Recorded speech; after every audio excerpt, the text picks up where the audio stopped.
What's up, everybody? My name is TheCabbageManCan, aka Ironleaf Cabbages, and I'm a little bit late because I needed to shave and get doing better. I had to fix something with an air hose for my oxygen. California is like the fire in California, in Nevada, and Oregon. All of those are just blowing straight here, so that it makes it hard for me to breathe. Don't breathe in fire, kids. It's bad. And I didn't change the name on anything, so that's my bad. Cool. We're not even in the right category. We're not doing Fortnite. Sorry if I did that. My bad. I'm having a really hard day, guys. First of all,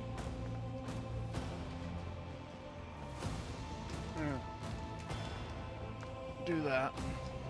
And then we're gonna come over here. You can watch me screw this up all at once.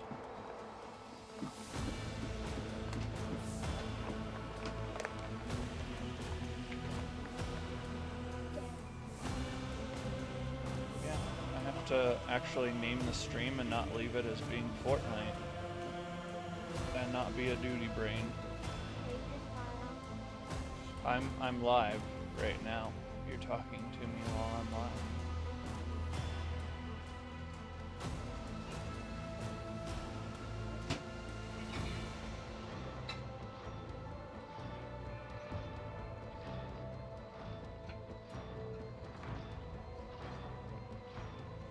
Alright.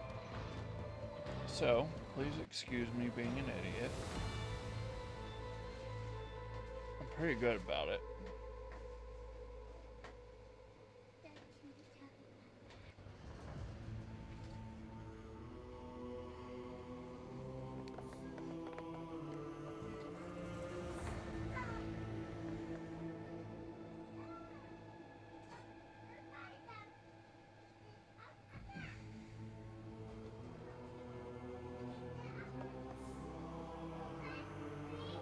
Alright, I don't have time for a clever title, so we're just gonna be, I'm starting in my office today, so we're gonna just be office day.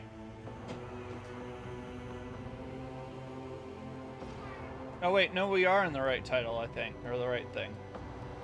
Maybe.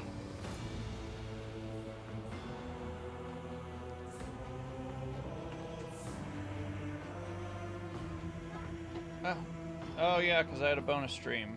So we are at least under the on Her Highnesses commission. What?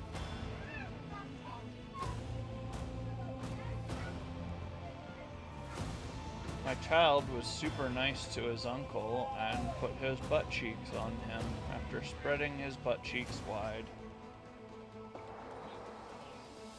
It was hilarious at first of all. Yeah, he spread his butt cheeks and rubbed... he scent marked you, homie. You're his territory. Way to assert dominance, son. Cashman Hater 420. Thank you for the follow 21 hours ago. I wasn't on, but I appreciate those.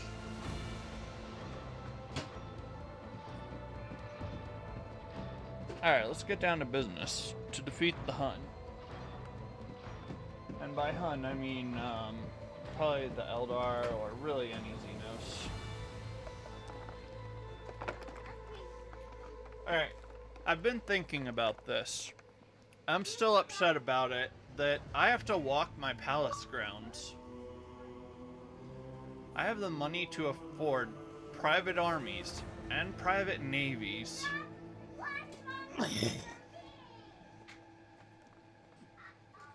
Not one Triumph Arch, but two. Right? And what do I got? What am I doing? I'm walking. Where's my flipping palanquin? Sweetheart. What? Wife lady, come here. I have to walk from my landing pad all the way There's like another big long distance. So like this courtyard has another path that size on the other side that leads to a bridge that leads to my landing pad, right? Now, there's another courtyard on the inside before you get to the palace proper. And I'm walking around here, but I can afford private armies, private navies, and I rule 5 worlds. If Prince Zuko rules nothing and isn't even the crown prince and he gets to ride a palanquin, where is my servitors exist? Where's my palanquin? That's all I want. Devs, I will legit pay $10 extra for a DLC palanquin. Carry me that way. Yeah, I'll do it. I don't want Abelard to pull it. We need a proper beast of burden, so you're let.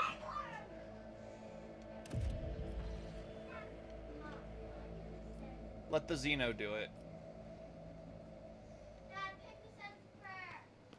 You say the prayer. Joestar said the other prayer.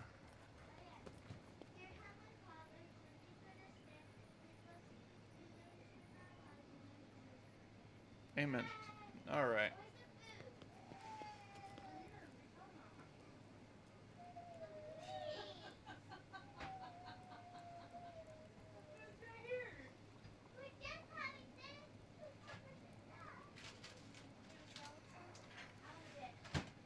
Is a flamer a proper response, like a hand flamer? That's pretty close to a spray bottle, right?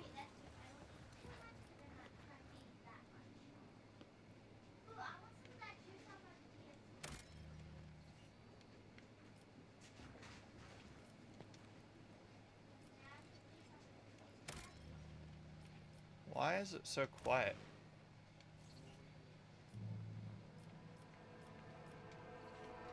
Oh, there we go.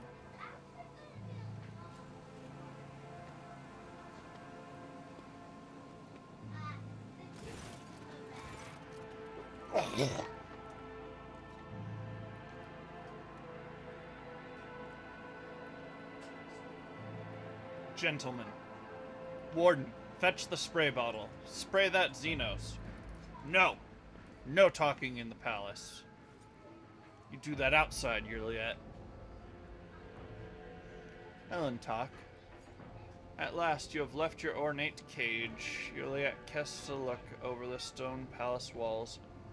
For many a turn I have sought to meet you, and yet your servant, the one who is like the silver-haired Abelard, but twice as young, has no favor for the requests of a child of Assyrian. She's right not to.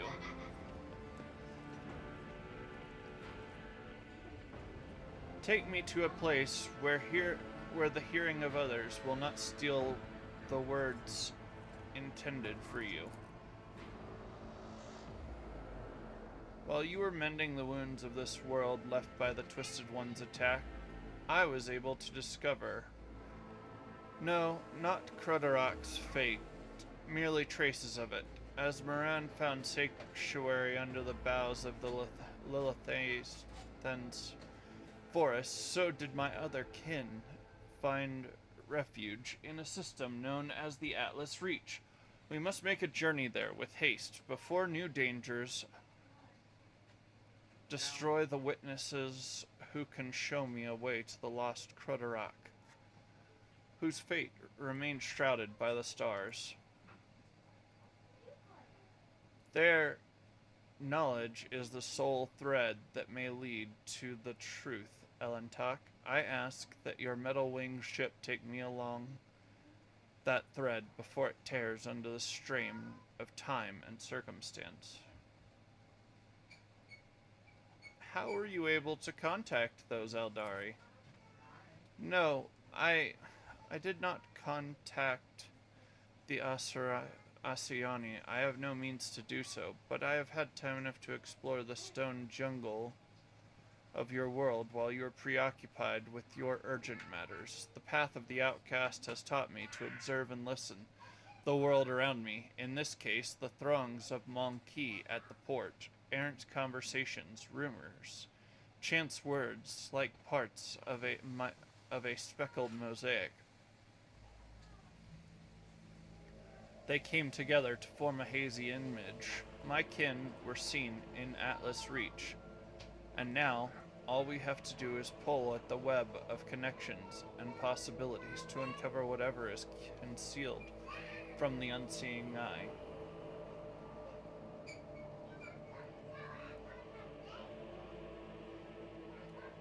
Give me the coordinates, and I shall take you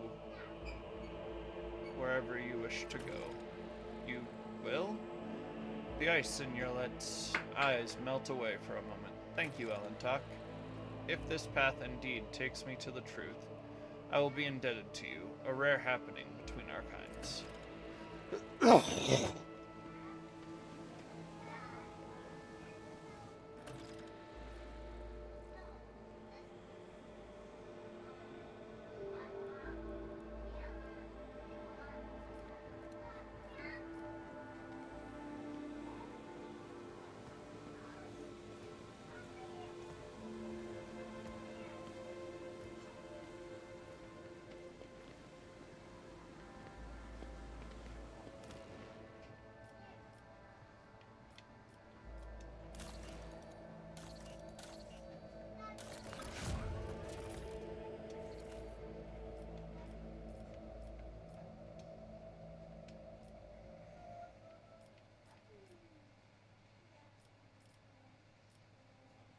Oh, that's a hard one.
Well, I suppose while we're running out there, I can grab some.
Alright.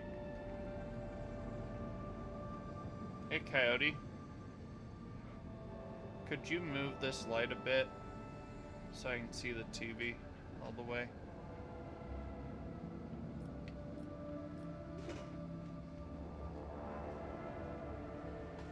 It's usually further back. That'll work, yeah.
I need to find Promethium.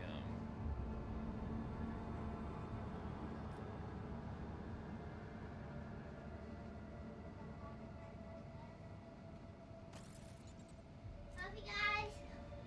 Love you, Dad. Love you too, kiddo.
Hey.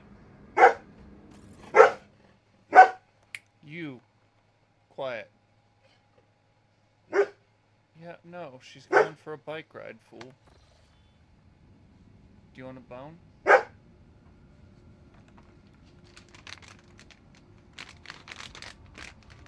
Look, treats. I'll just give one to the cat and not you. Thank you, Annabelle.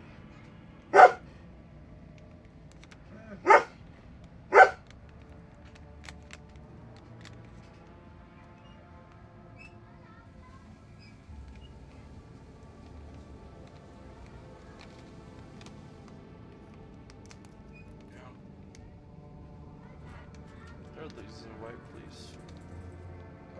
The packaging on this is crap. Miss Bell. Yeah, you give it to her. I don't want my hands to get all bleh.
Your Lordship, there are alarming reports coming from Janus. A number of strange mutations have been spotted among the population in remote agri-complexes.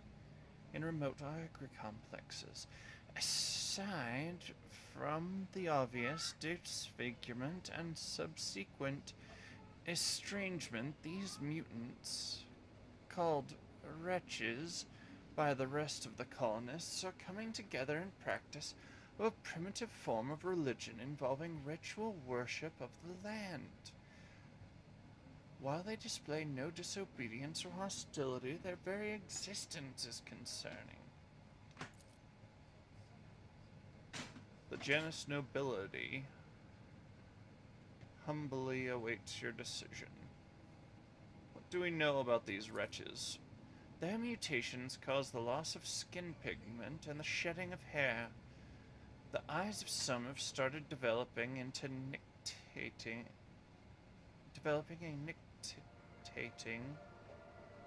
membrane similar to that of reptiles.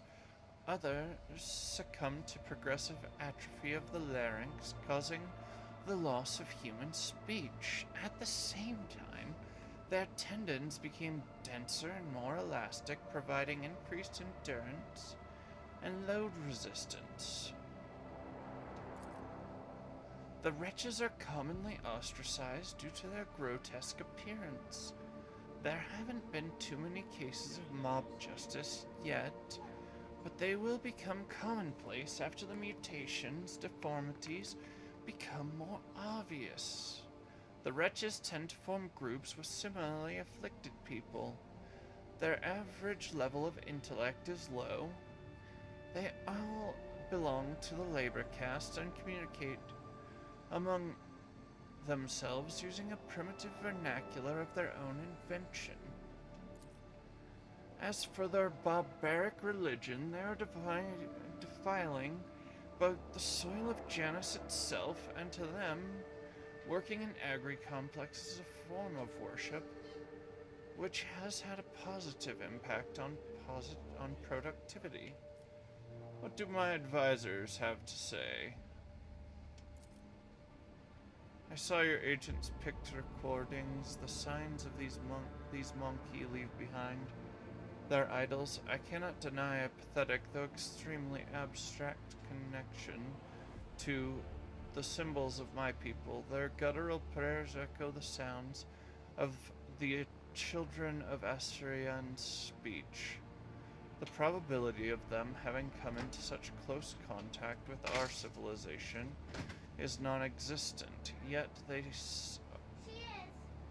they are still somehow connected. Protect these people, resettle them to distant abodes where they will not be harmed for the peculiarities, and keep watch. Someday the truth may be revealed.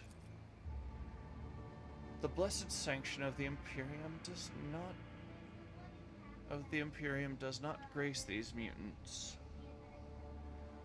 but nor does it declare their existence anathema. Should we sentence them without further study? There are mutants whose existence is fully sanctioned, such as ogrins, ratlings, pariahs, peligers, felinids, and troths. Our library had many treatises on the geneticer's craft, and I could impart some of that knowledge to your servants. Purely theoretical, of course.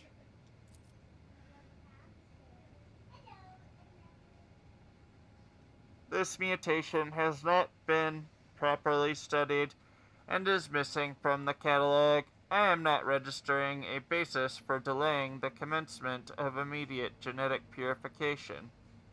I recommend launching a thorough investigation into the genetic makeup of this forbidden strain.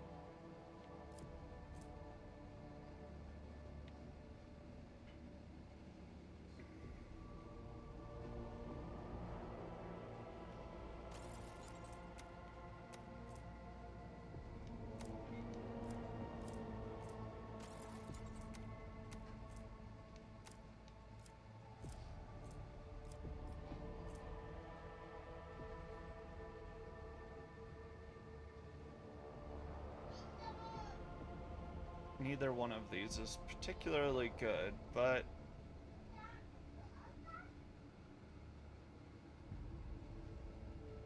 we will. May the cleansing be calculated and rationally acceptable. Suffer not the mutant, of course.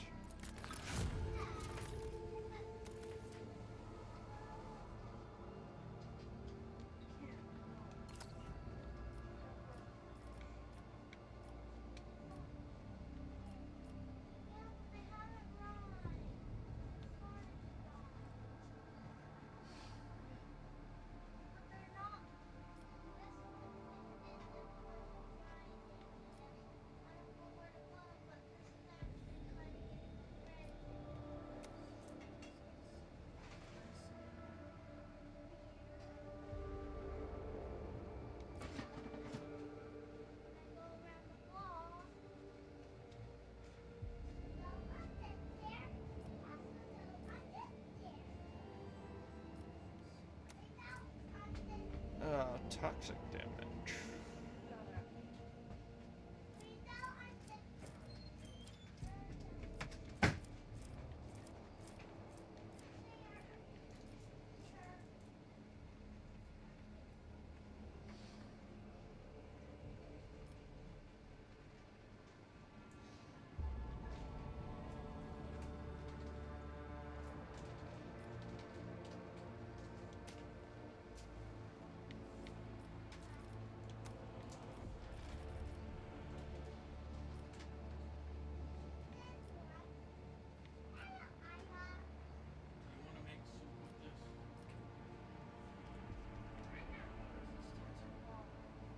It's still too hot in my opinion.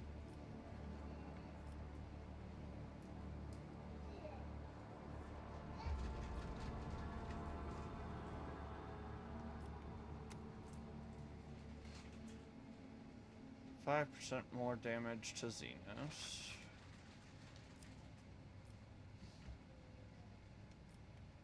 Chirurgeon. Down.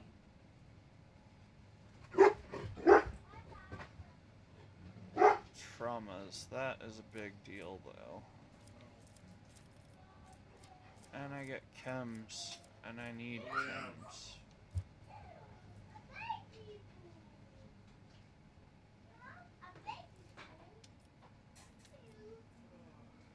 Execute that, and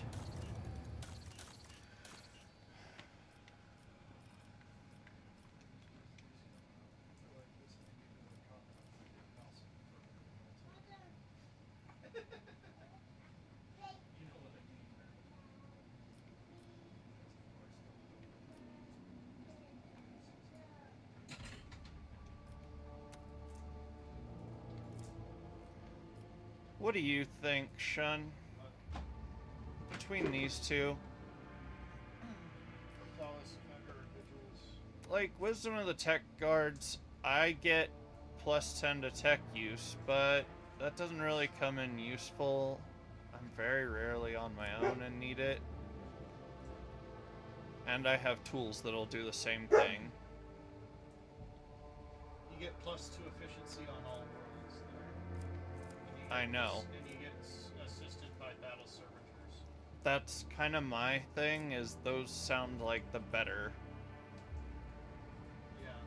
The profit factor, you get so much profit factor as it is that it's not necessarily as it's not a bad thing, but you know what Yeah.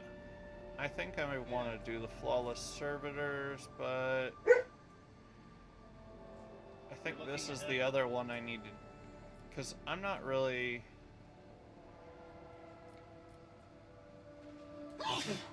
I have the Omnissiah, might be the one I actually want to do, because... Let me see. Let's say you lose 3 efficiency there. So if you have 2 on all worlds... If it does... It will help with that. Dang it, why did I do that? Alright. You know what I mean? Unwelcome. It can help offset that if you get a -3 to efficiency.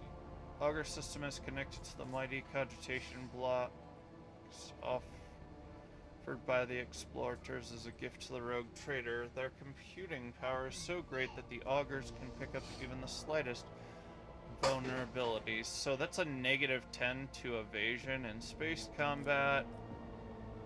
This is a weapon, which is a very powerful one, I will say that. Like, my a lance weapon. Long range too, yeah. Yeah, going, what, 84 to 98? Yeah. What's my current lance? Not the dorsal one, the prow. 60 to 70, and that's medium as well. And I have an Archaeotech one that, yeah, I mean, it's not a bad one to do, I guess. So, I think that's the direction I'll go.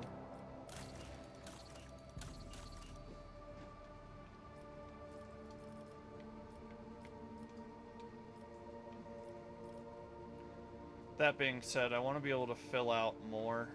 How do I tell how many mobile extractiums I have? Go into the system and stuff, and then you'd see. Yeah. I'm pretty sure I have a fair number right now. Yeah, you've been holding off on using them. Not exactly. I just got a bunch given as part of it. So having 27 is not bad. So I might do that. I'm gonna start the one that gives me the battle servitors, because that sounds cooler. Before I go over to wherever Yurliet wants me to go, I need to find some prom. Sorry. They have a really well-written Pyromaniac in the Gaunt's Ghost series, which I was just finishing reading. I mean, I've read it before, but, well, not all the way through. But, you know, the slang term for Prometheum is prom. And so I need to get some more of that. You also want to make sure you at least get some rank 5 stuff on all of the stuff before you go to the end game and stuff to get better ending. You know, so at least get to your rank 5 projects. I don't think I can go any further than I have. No, I know not right now. I'm just saying. But I do want to do this Giants one to give me more extractions. I'm just saying before you get to Act 5, you probably want to get to... I mean, can I right now get to 4, or... See, because that's a rank 2 and that's a rank 3. Right? Yeah, I only have one rank 3, and it won't let me go any further. Yeah, but I'm saying before you get to 5, you want to get... Oh, I mean, yeah. Does that make sense? You're just barely entering Act 3, so it's still fairly early. Yeah. Joseph, no. Wait, what? Lord Captain, after the decompression of Lady Theodora's secret workshop on Kiava Gamma, an epidemic of mysterious tech leprosy has broken out. Augments mutate into distorted forms, killing their hosts and the machines. Even entire assembly halls break apart into fragments that devour each other, melding into grotesque and insane forms. The Omega-18 Manufactorum, the epicenter of the epidemic, is cordoned off, but the disease will burst out of there sooner or later. What is known about the sickness? We have not faced anything like this before. The plague only affects mechanisms, forcing them to transform and lose all functionality. Nobody knows the nature of this disease or how it found its way into Lady Theodora's secret workshop. It is possible that some secret research was being carried out there.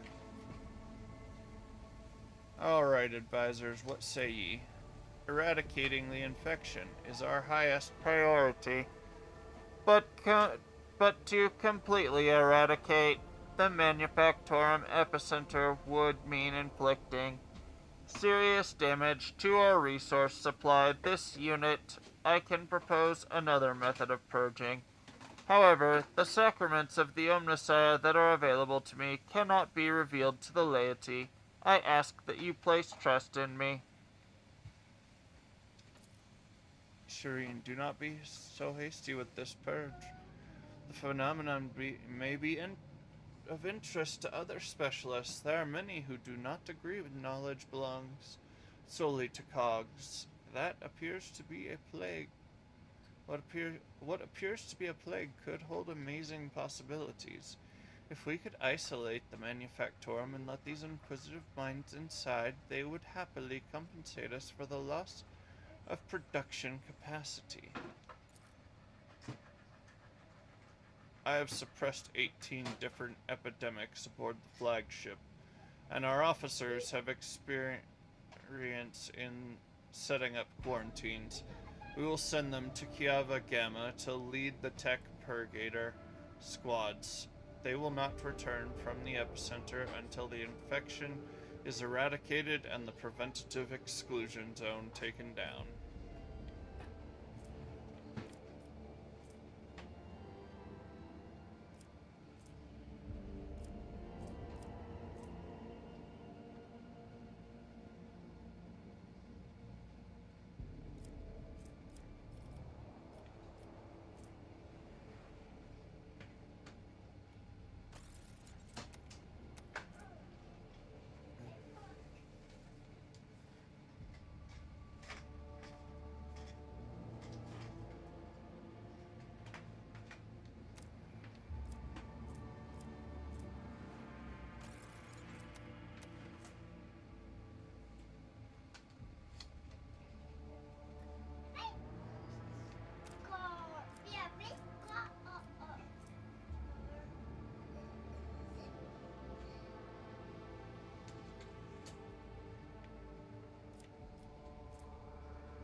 Do as you wish, Pascal.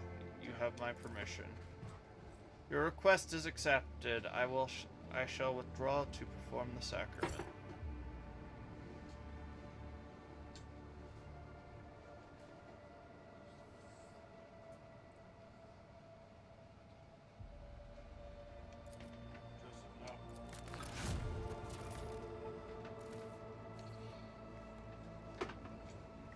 Flawless servitors completed that fast?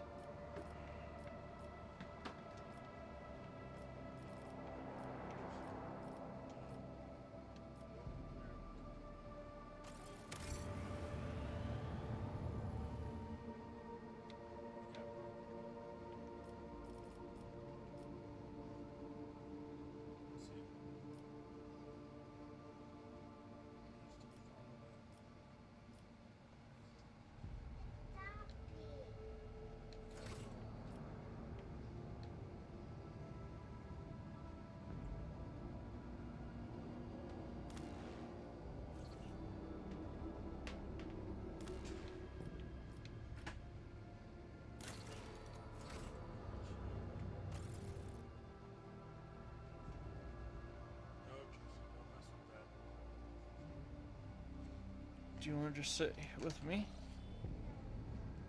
Huh?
Troubling news has arrived from Janus, your lordship. While digging an irrigation ditch, the workers found a xeno-obelisk made of unknown material. It was delivered to a laboratorium and subjected to a number of tests, one of which caused a reaction. The obelisk generated a low-frequency vibration, and the events that followed were catastrophic.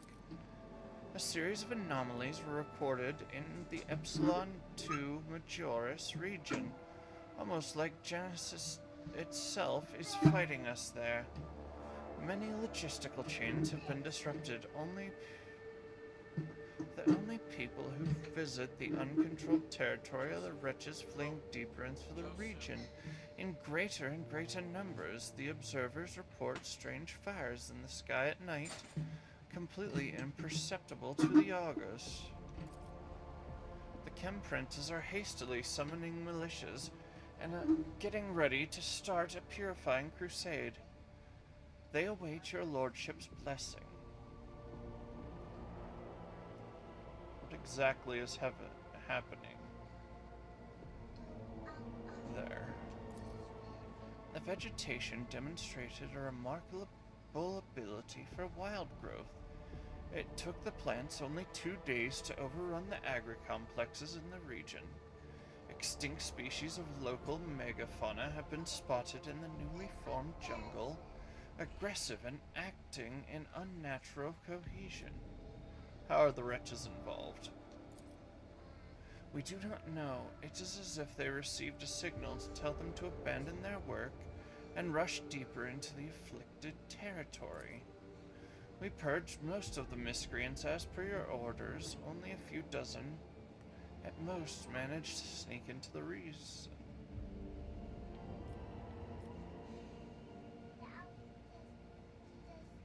Permission to advise granted. I await your proposals. The nature of Janus is rising up. It is a lucky coincidence that Janus harbors specialists who are not only experts on controlling life. Hey, no. Sir, no. You're gonna have to get down if you keep it up. Okay. I love you.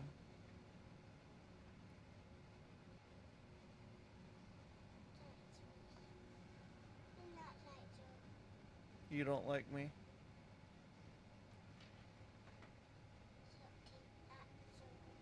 Okay. Specialists who are not only experts controlling life, but on destroying it as well. Even though the reports from Magos Biologus Capella make no mention of storing weapons of mass destruction, I have no doubt that they do possess some. No, sir. They always do. I see no reason not to let them use them against this whatever it is. Deployment at Fortified Research Center. Can you give me the Pascal mask, my dude?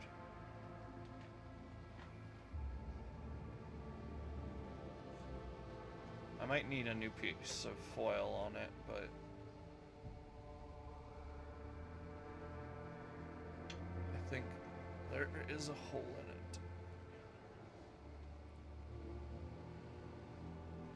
it. It works, but it's not at the same rate. And that hole is bigger than I remember. Deployment? Yeah, no, it doesn't work right. Deployment? Oh. Yeah. Let me catch a new one.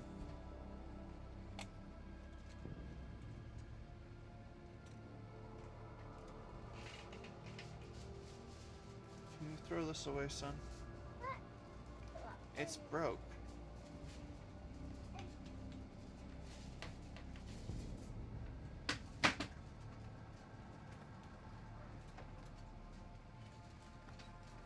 Hey, pretty ladies.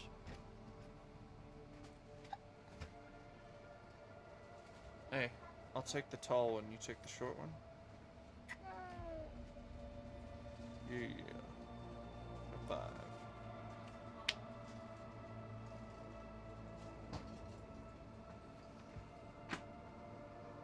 No water.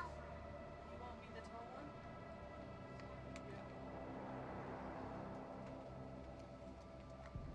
Hey, sweetheart. Could you put this on here for me? No, oh, my hands are shaking. I need you to... You put it on there and then you clamp that over top of it. Alright guys, I'll be right back. I really need to use the bathroom and I'm too dumb to have used it before I started. So, I'll give you the good break.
We're back. Alright. Deployment of 4 to 5 research stations in the affected sectors is recommended. The benefit of gathering more information justifies the increased casualty rate among personnel. There you go. You're such a sweet boy. We wouldn't give you a box. We'd keep your lungs in and turn you into a cherub. Probably take your stomach, though. No.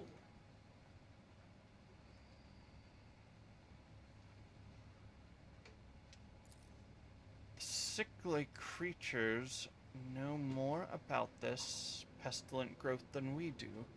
Something we must amend quickly. We should catch some mutants and force them to cooperate, and that way we can learn what it is we are dealing with.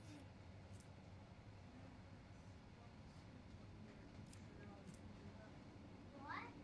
It's hard to scoop it when it's fresh out of the freezer like that. Stupid.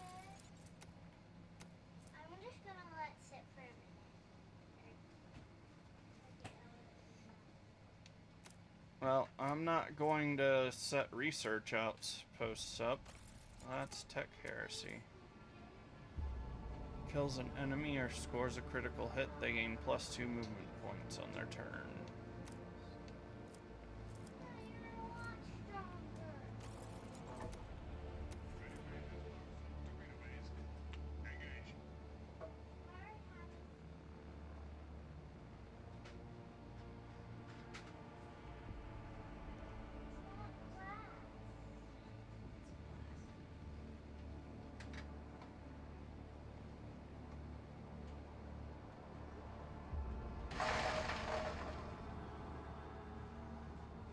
Janus Warlord.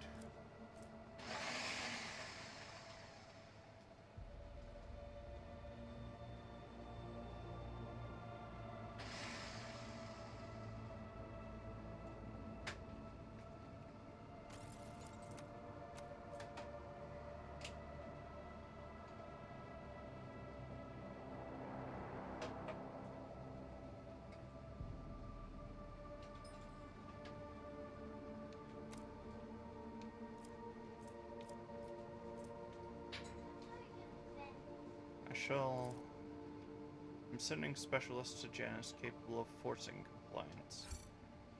The afflicted region has been isolated. Soon after quarantine, one of the escaped wretches emerges from the jungle and handed the wardens who met him a parcel with some kind of Xeno artifact and a message: accept the gifts and leave the world in peace.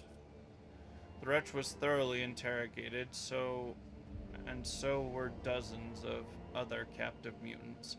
What little they were able to tell us was of no significant value. Most of it was nonsensical peasant superstition, although the wretches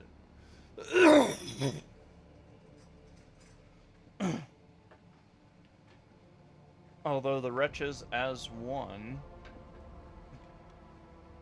claimed that if the afflicted region was left alone, it would not expand. This assertion was soon confirmed, and the neighboring agri-complexes soon resumed normal operation.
Alright. I know one of these planets has some prom on it. Which is the slang term for Promethium. According to Broston. Of the Tanith First and only.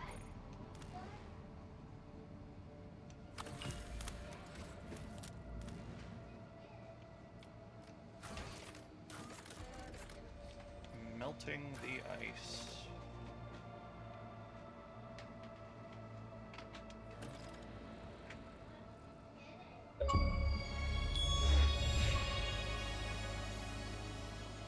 Hey. Like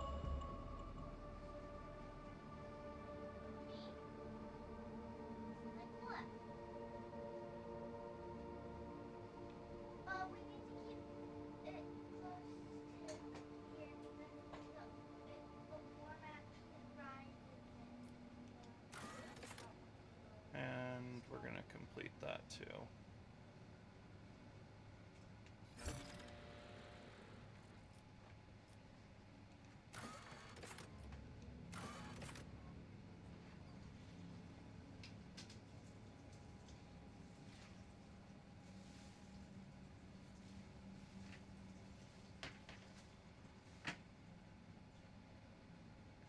Caligos Winter Scale has found out the secret of gas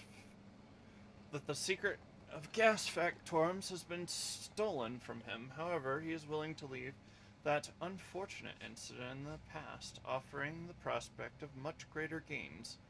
He is captivated by the idea of seizing House Corda's Nephium rigs on the frozen world of Lucen's Breath. For Caligos himself, it would appear the profit is a mere side benefit of the opportunity to massacre large numbers of Corda's servants in planetary battle. He is offering to pay with the aforementioned priceless flammable liquid in exchange for the fighting force he is desperately lacking.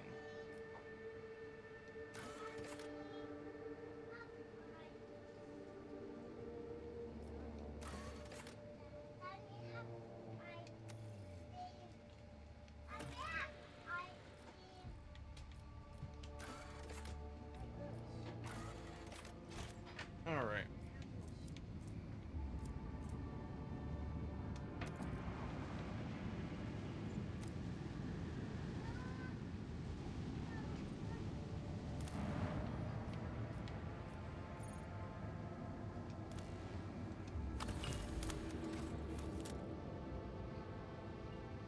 We got our prom. We got the ice world melted. I don't remember where the ice world is.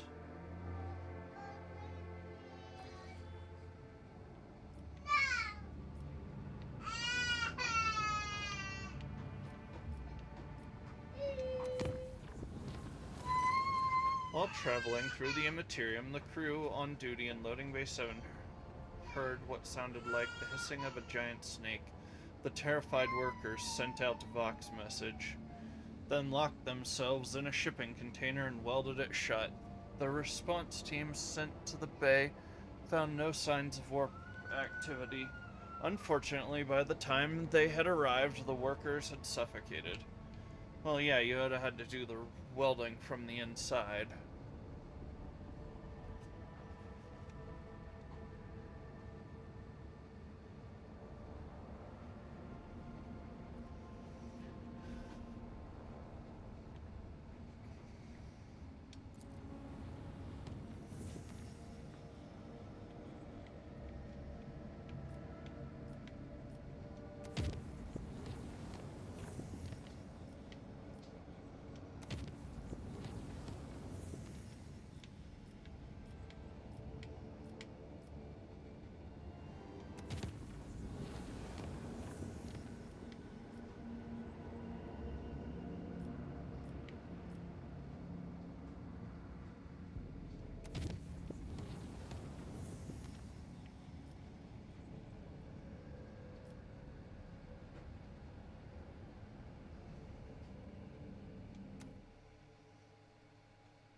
Alright.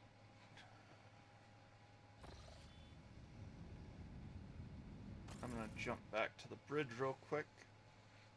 Talk to my high factotum.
Hey Shun, I have a question. If I was going to improve my stuff right now, if I was going to improve my build, should I do that now, do you think?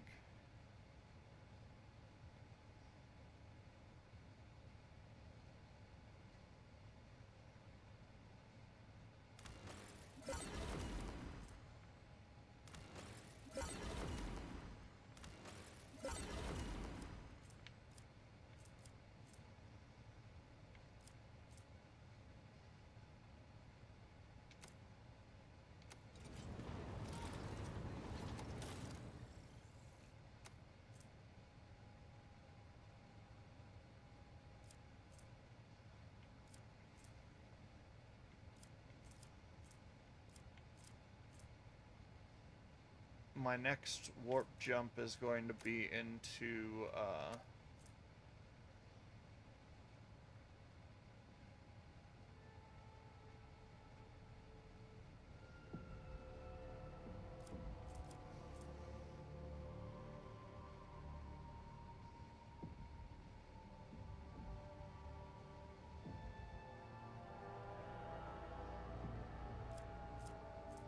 my next one is going to be into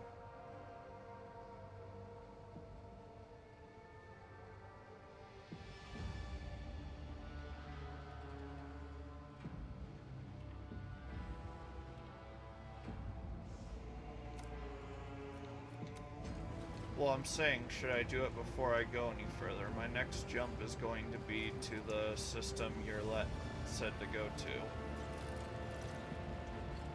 Okay.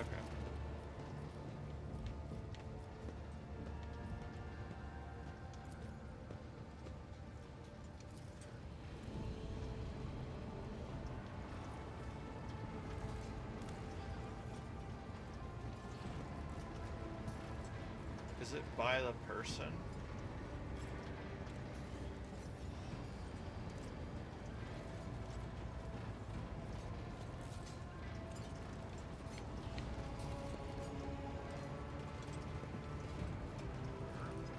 Because, like, Argentia, I wanted to change.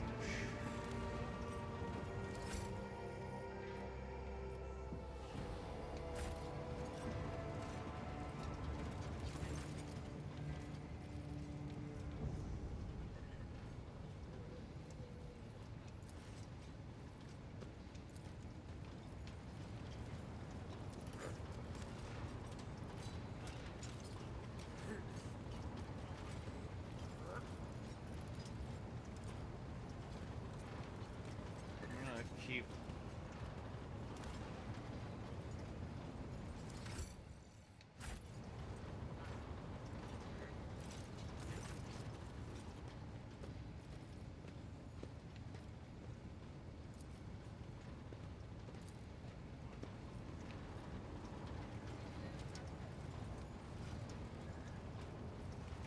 I have a lard, but everybody else I'm fine with, I think.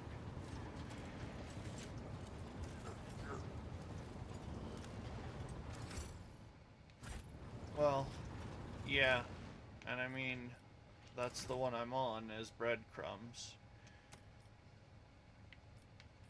Alright, voice of command.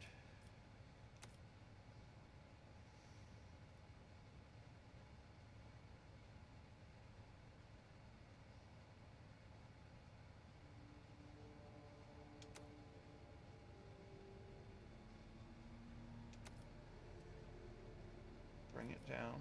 Oh, wait, finest hour, yeah.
Commanding voice.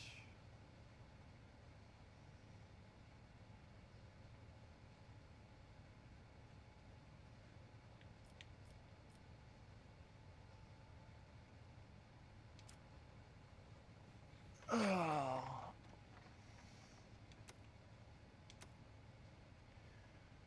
Ballistic skill.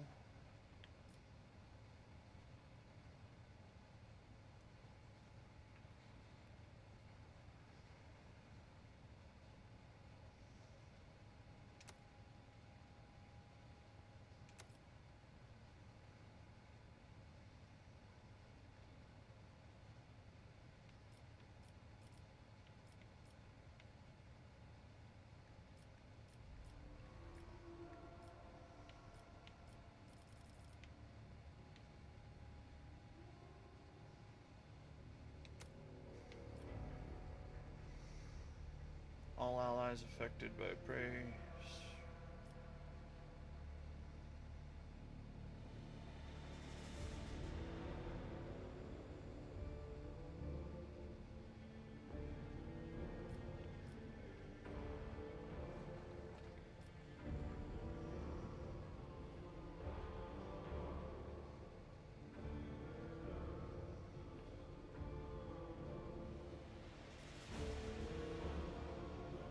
Next return.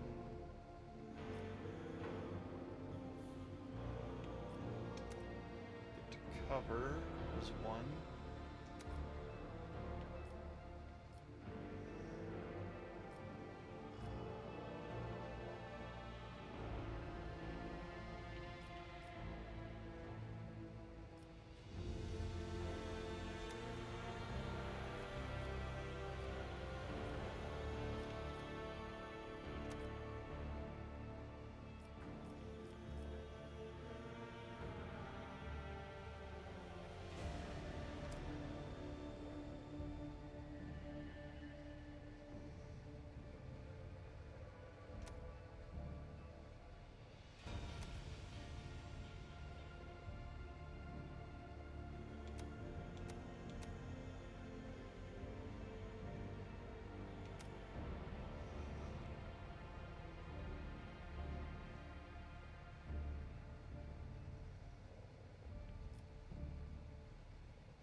Officer immediately grants an ally additional MP equal to fellowship bonus.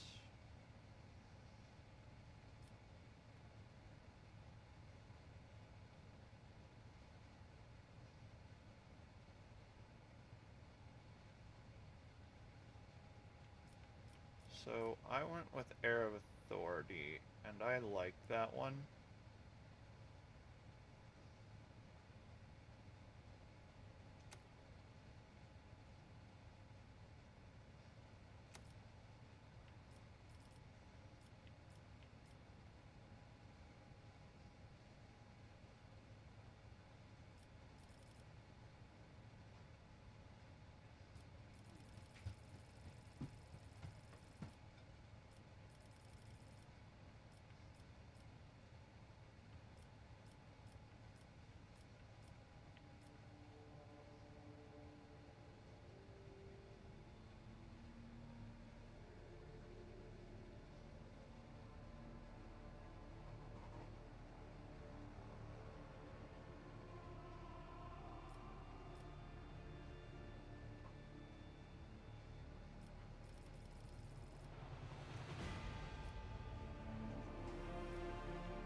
that later.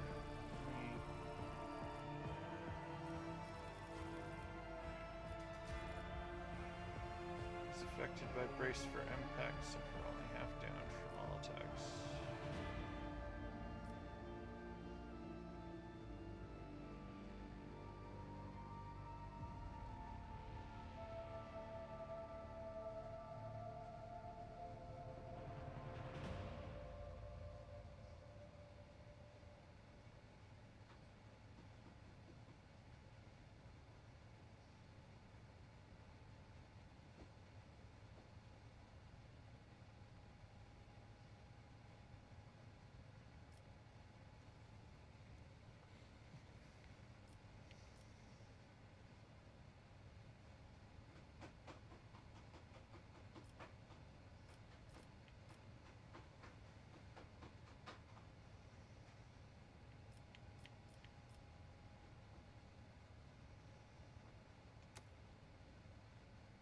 I think that's what I had before.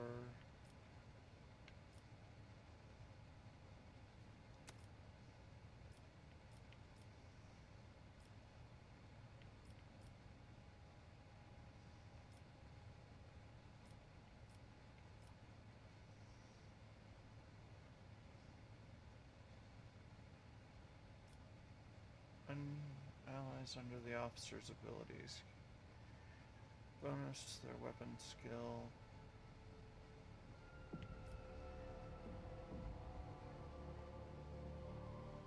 This was the one I didn't take before that.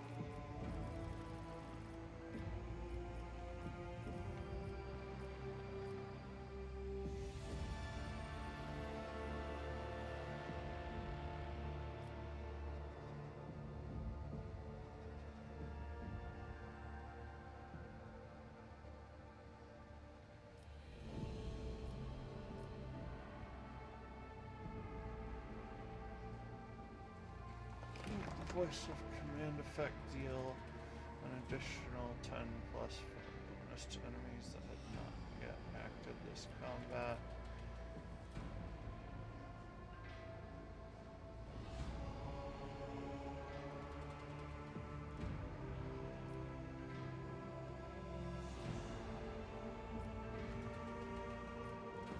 Whenever the officers go.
Target deals me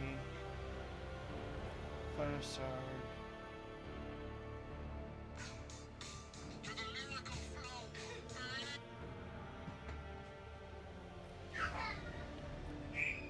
Alright. Until the end of combat. Officer's Fellowship.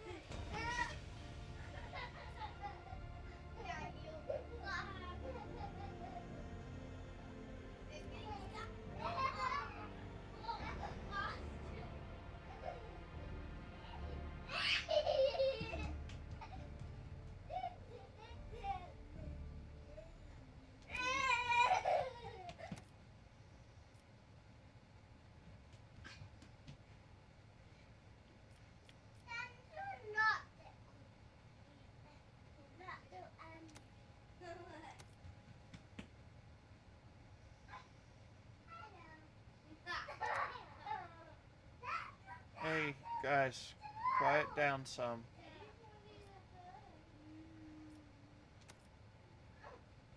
Do you hear me?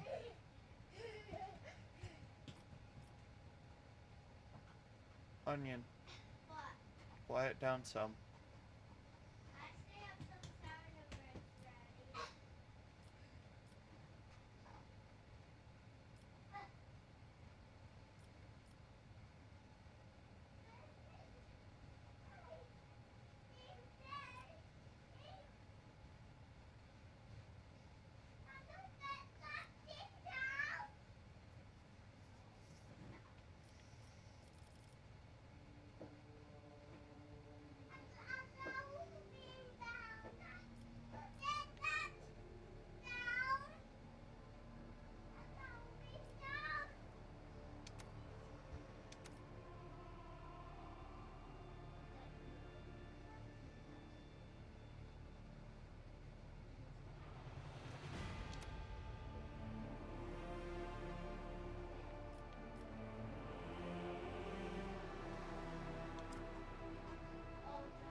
Stop making him scream.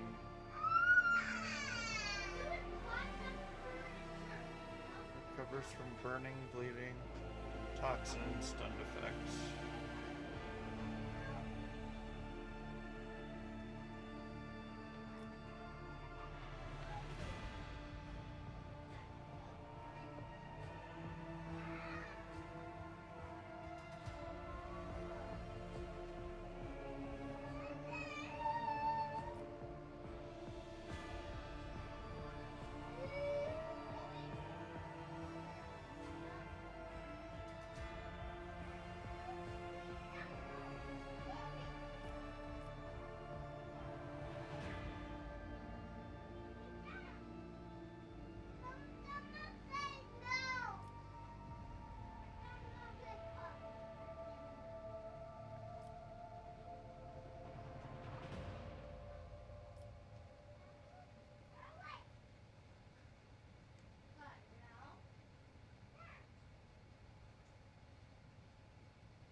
I'm gonna go with get back in the fight.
If he's crying like that, you're both going to bed. Let him have... Let him...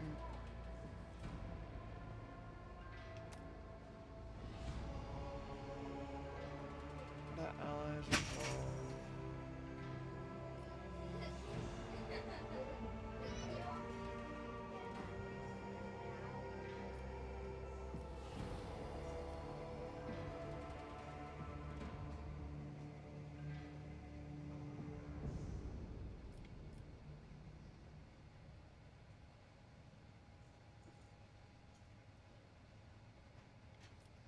I think I was going to do Steel Resolve.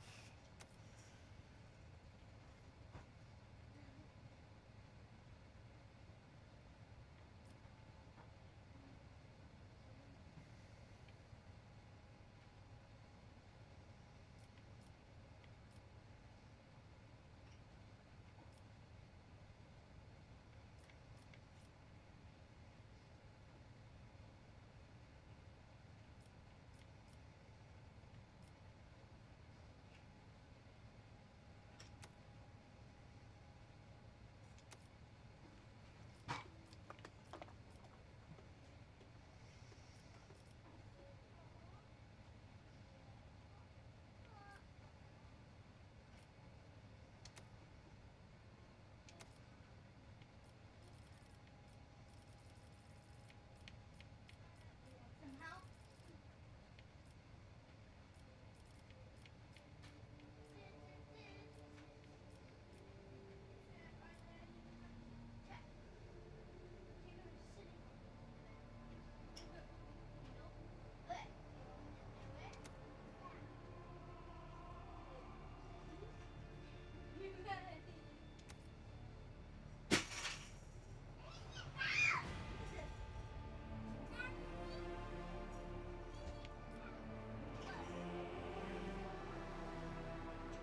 Target.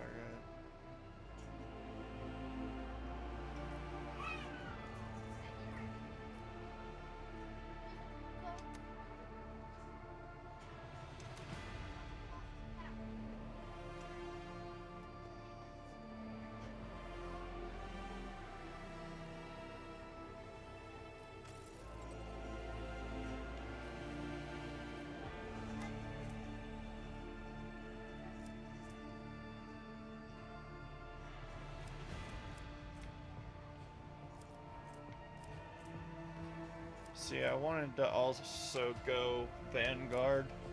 That's the other thing. Each stack increases the resolve by +1 to a maximum of 15.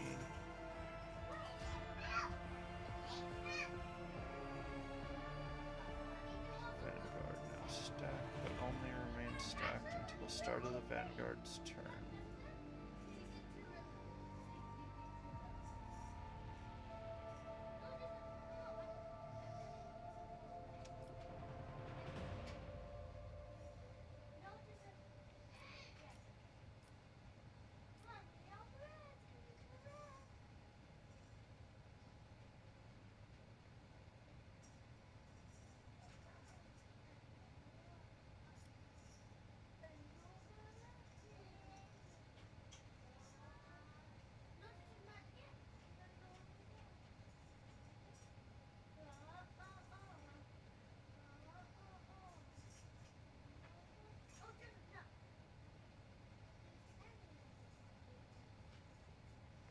So I'm going to go defensive stance.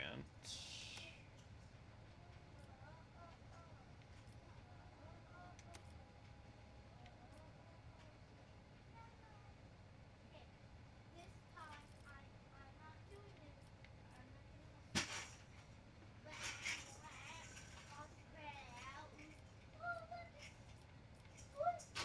Oh, now it's gonna have to. You want ice cream? You want to make ice cream? Cover penetration.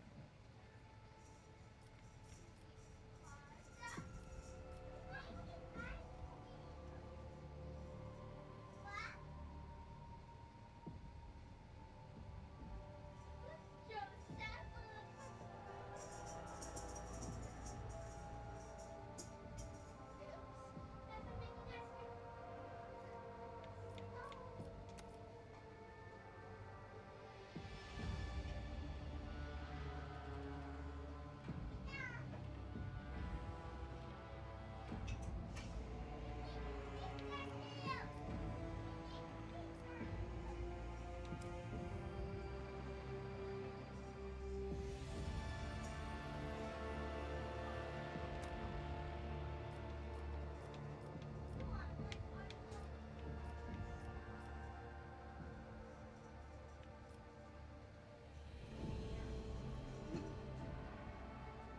Suffering minus 5 plus fellowship bonus.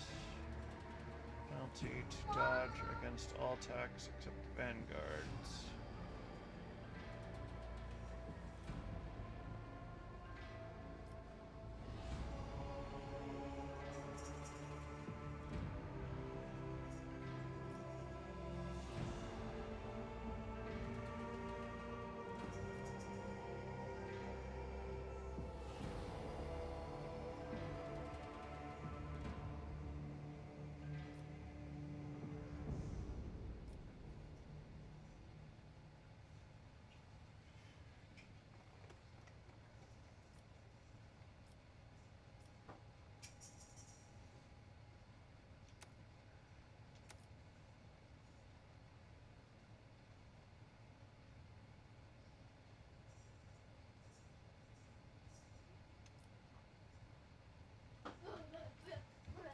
Joseph, I'm not staying up.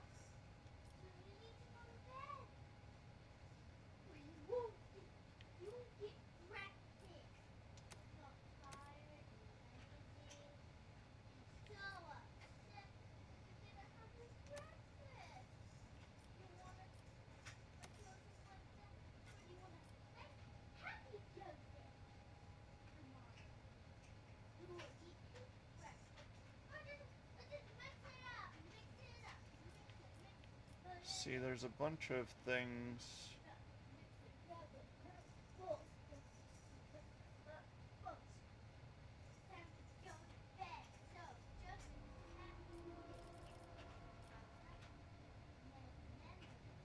Now has a minus 10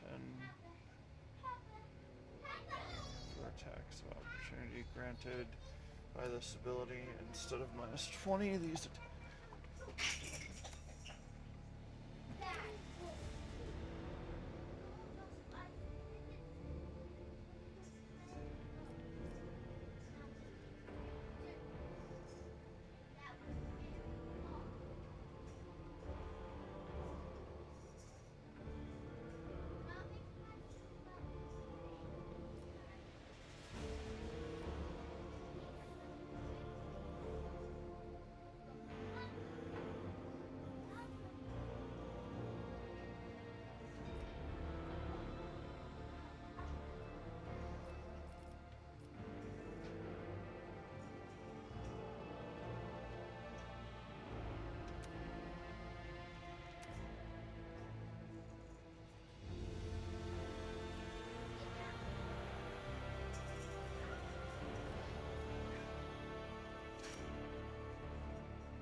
one temporary wound.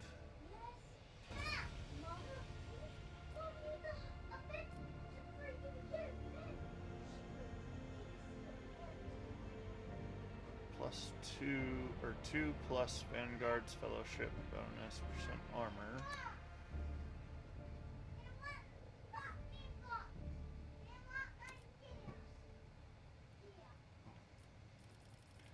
This one I'm just gonna get my plasma back up and running. Although I've thought about doing other things besides that. Like, I like my plasma gun, but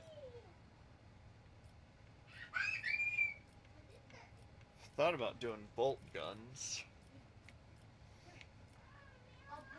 Do you want a piggyback? You want your cat? No!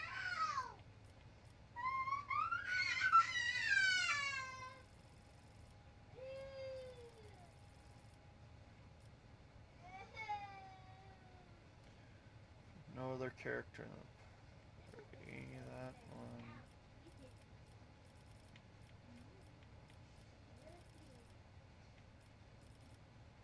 Training.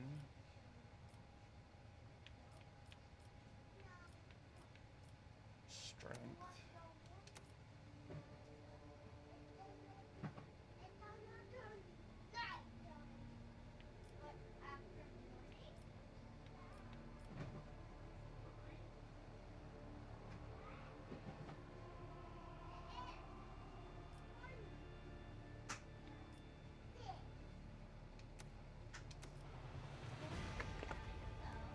better to die for.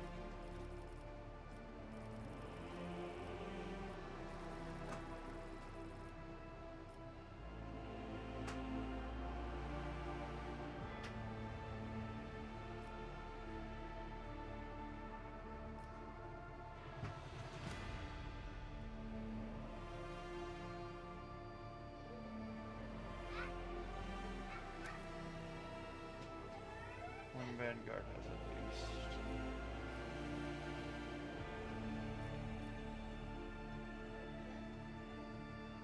Armor and carry by 1%.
Coercion.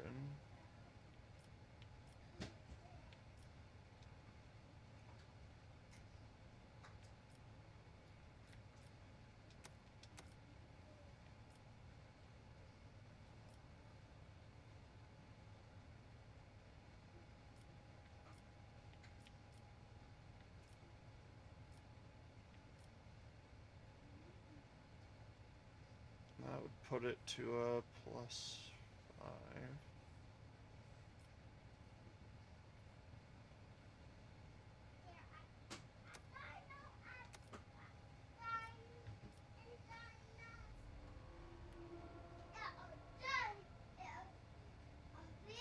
Till the start of the Vanguard's next turn, each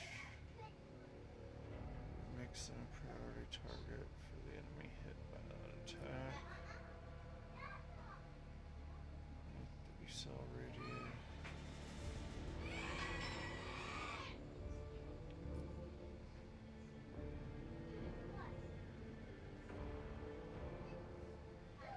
Momentum for each attack that hits them.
I'm gonna grab Unflinching.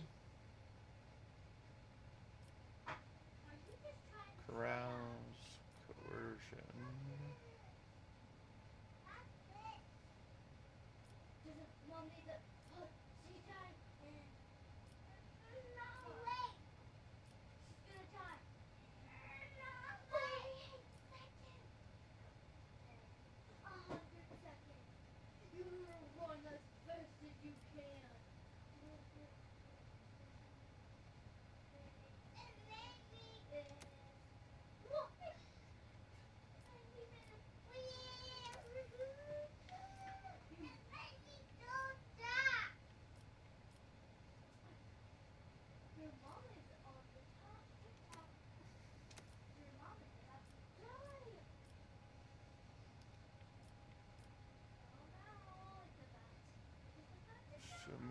attack the vanguard.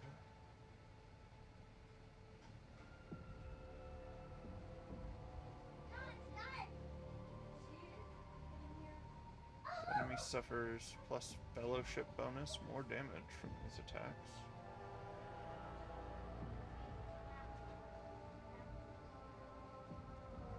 It's a minus 10 plus 2 times.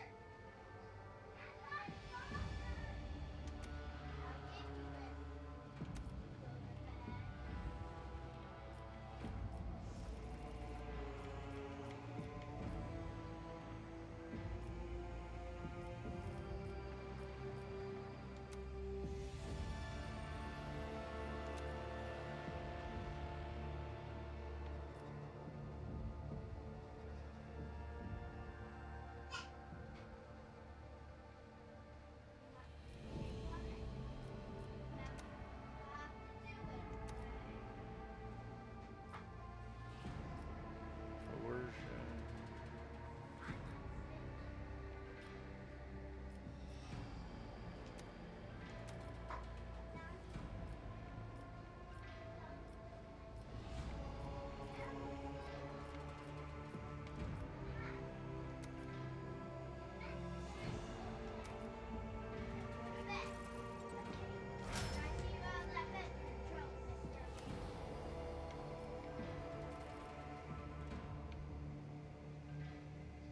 Crap. I can't use my... I can't... Dang it, I forgot to take plasma weapon proficiency. I will have to get a level just to use my gun. Hello, everybody. Doesn't work like that, kiddo. Hello, everybody. Hello, everybody. Hello. Stop. Hello. Making some alphabet singing. Alphabet singing.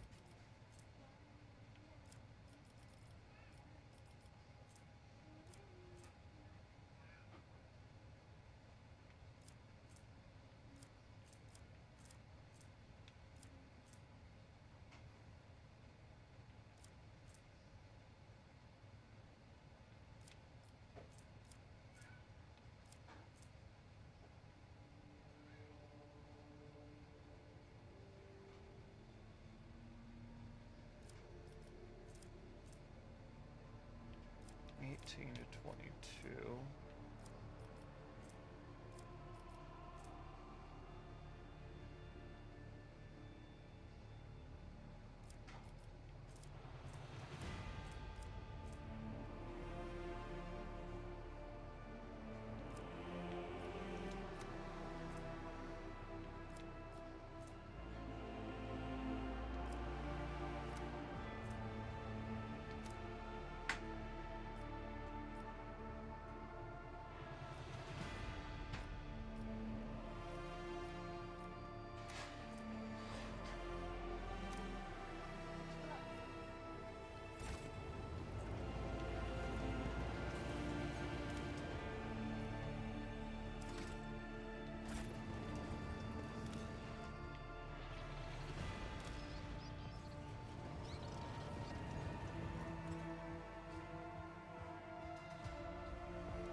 I don't know why I burned the last one.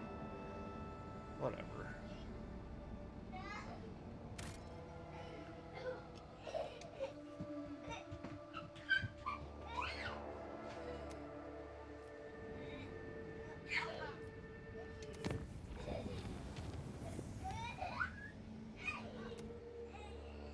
Oh, why didn't I chart new routes? Lord Captain, according to our telemetry, we've arrived at the coordinates you specified. The augurs do not register any activity on the surface of the local planets, biological or otherwise, but maybe the Xenos are using their arcane technology to conceal their presence. Despite this, the augur crew managed to locate a faint signal at the system's edge. According to the data, it is coming from an unidentified vessel drifting in the orbit of a local gas giant. My kin could have been faced with a new threat, scavengers like pirates, or something worse, if they were taken prisoner.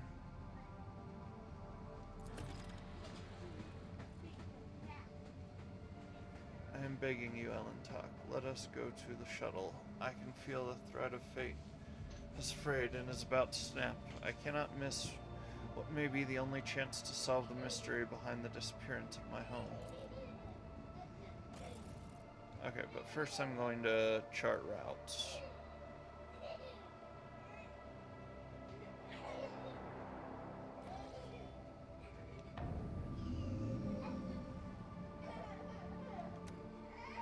Onion, get the good dreams.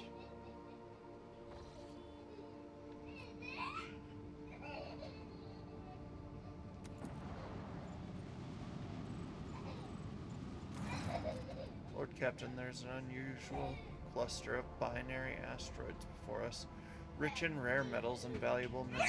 They are moving in a fairly stable orbit, which suggests the possibility of constructing a mining station inside the drift. Go get what I told you to get. I did. Just a moment ago. The good dreams. 3, 2.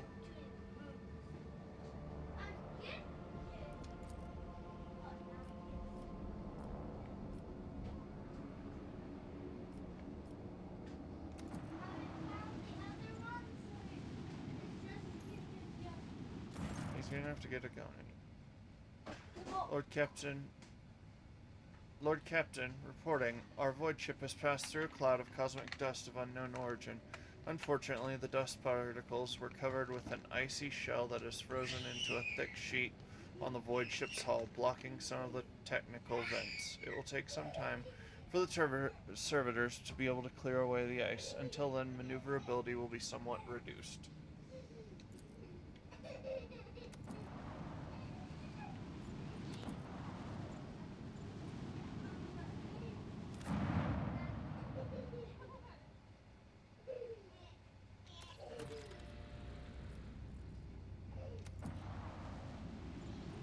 Onion. Here.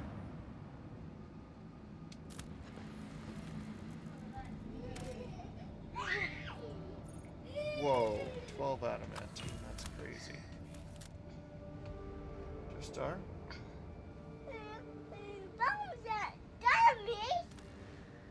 Ben.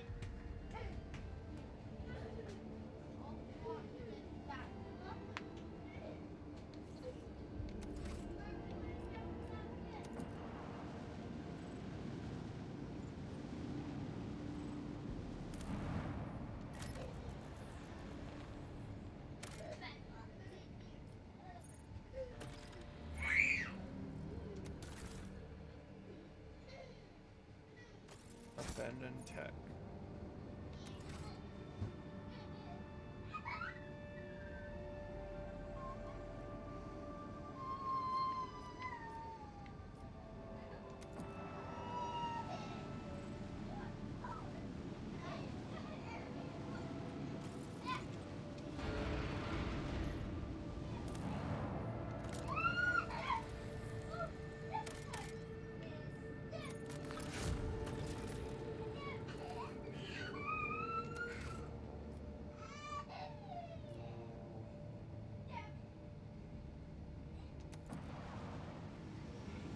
Heinrichs and Argenta are gonna go with me, so I will have to. As well, Cassia. So.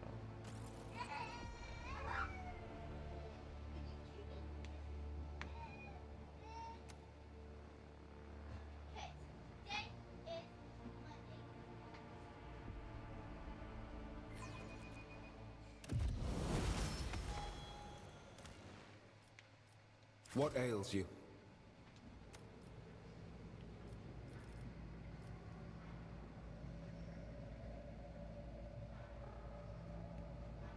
One temporary wound for each stack.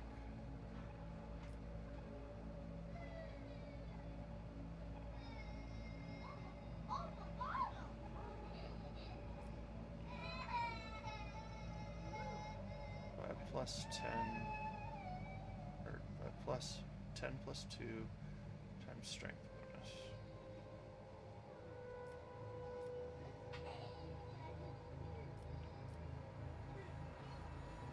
Easy target.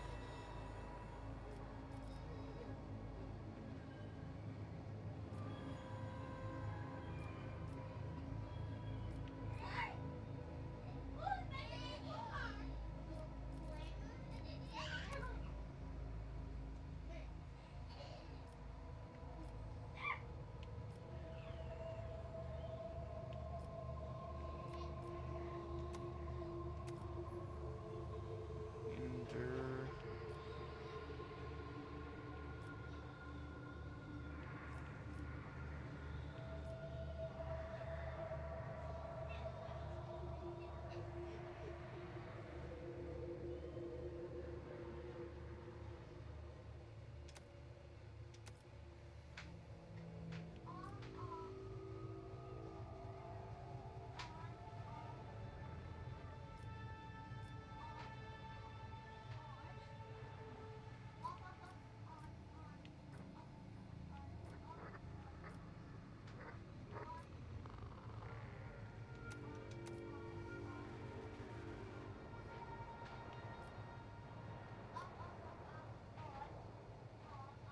Toughness. Increases by 5%.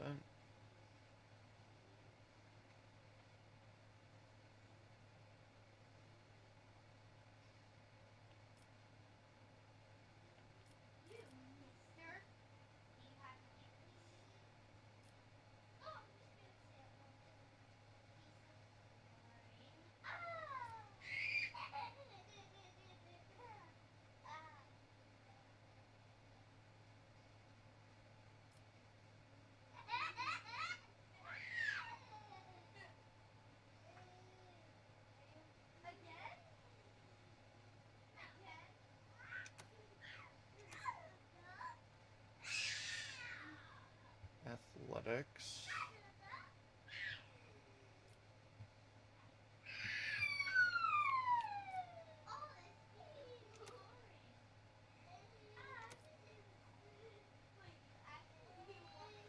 Where's next melee attack deals?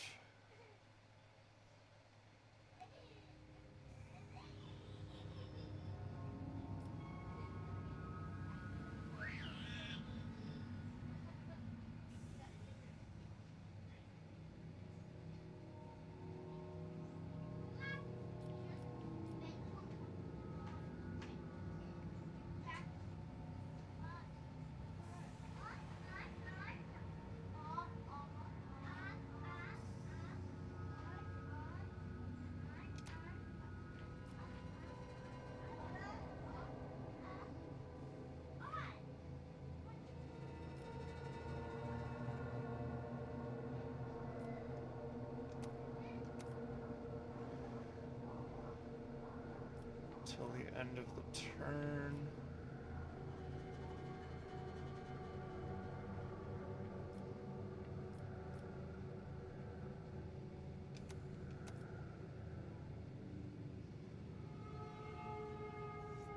Whenever an enemy attacks the wearer's next melee attack does not against that enemy deals an additional +4 damage.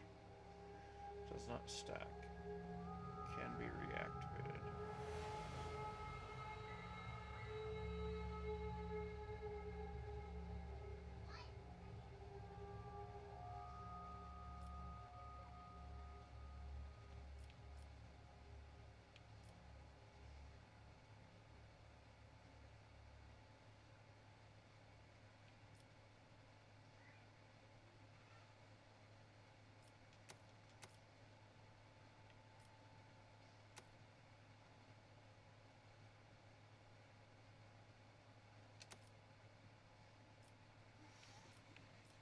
I took breakthrough last time, which I never use.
Additional 1 plus strength bonus divided by 2.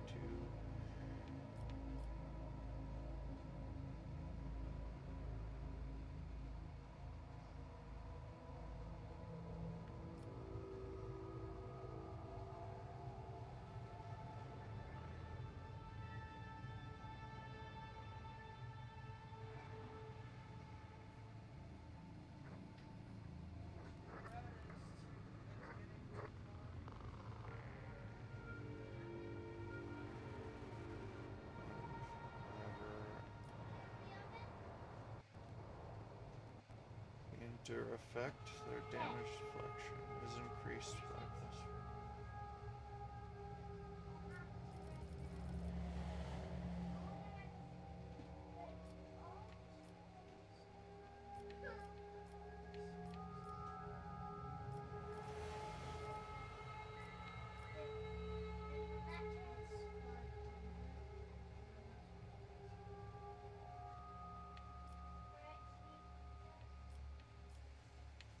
This one's a bit budgy.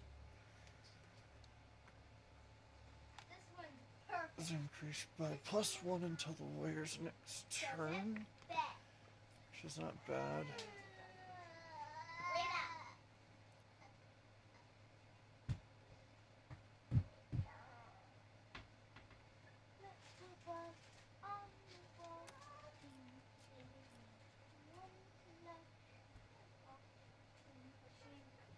Are you just...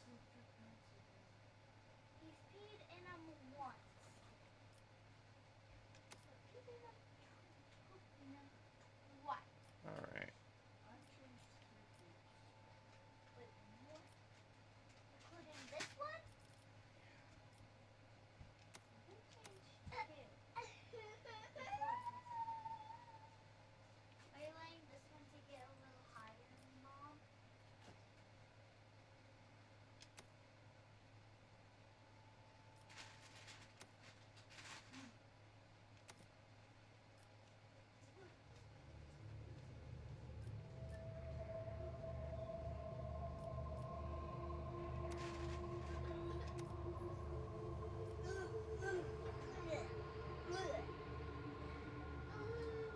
Each kill may use their MP after it.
Cautious approach.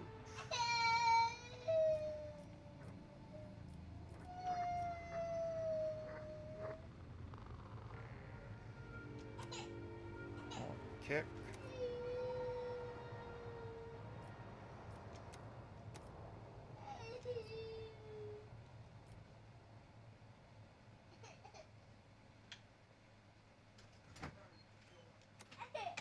Ballistic skill.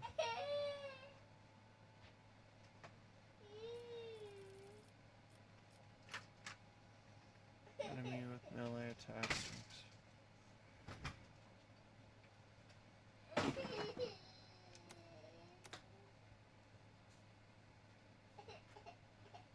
Ballistic skill.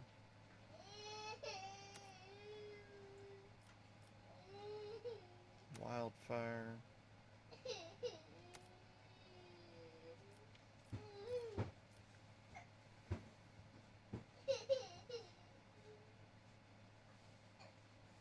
Damage by 1% until end of combat.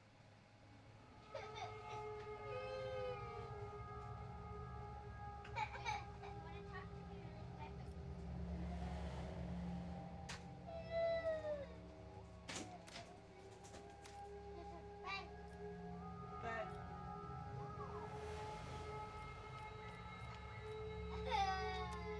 Lore Xeno.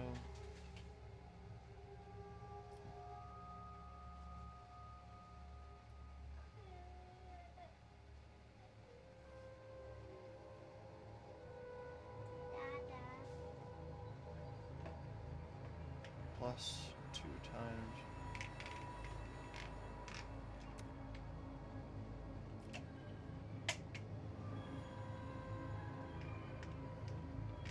What?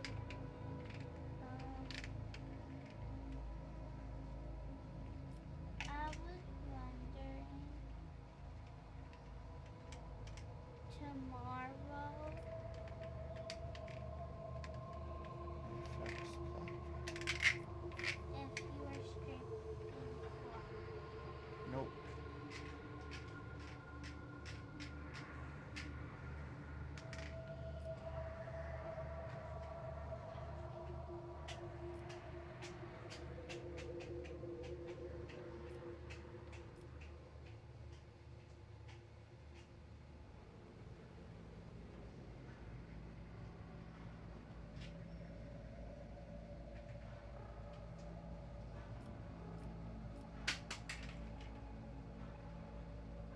With the melee attack this round.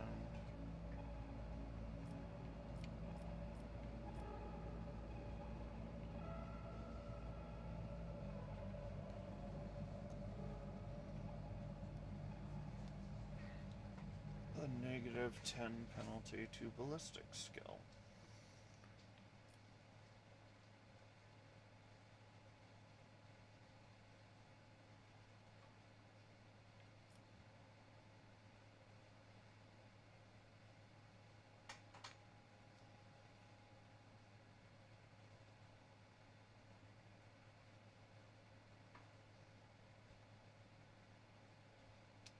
Crippling blast. I do need to remember to get a common skill for the Melta. Weapon ballistic skill.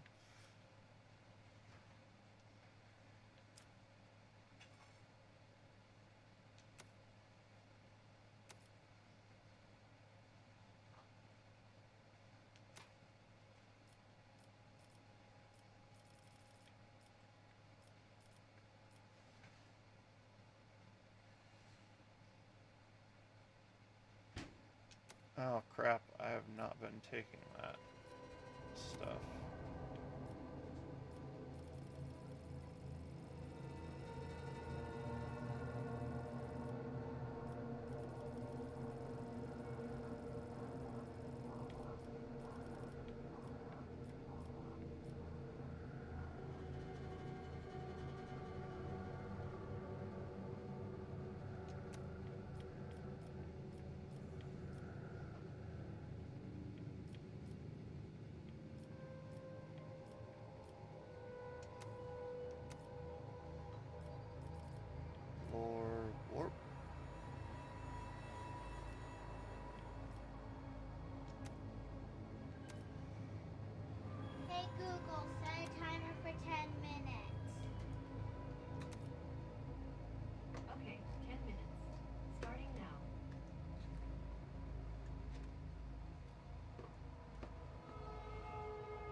the arch militant branches.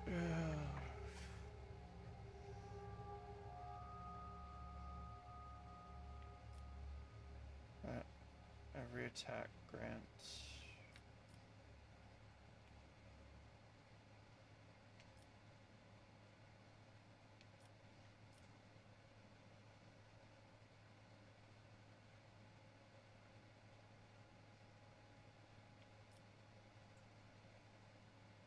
Grants a stacking +2 bonus. Critical hit chance.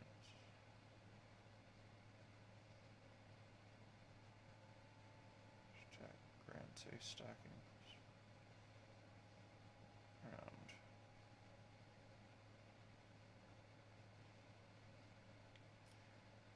That one.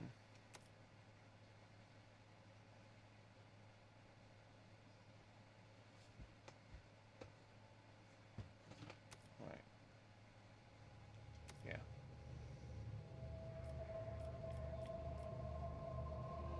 Casino warp.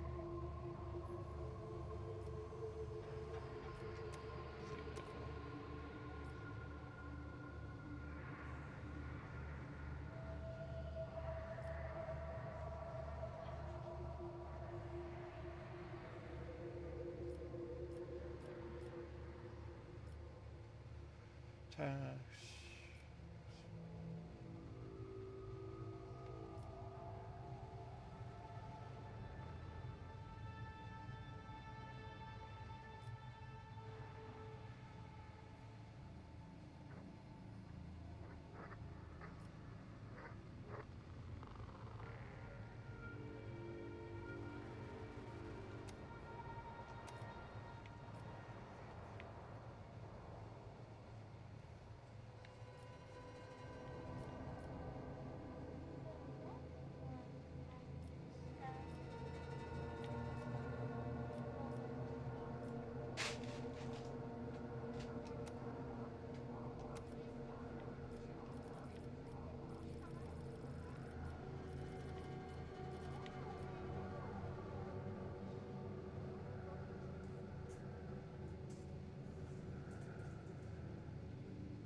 Athletics. Demo.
I have anybody else that I just need to get on with?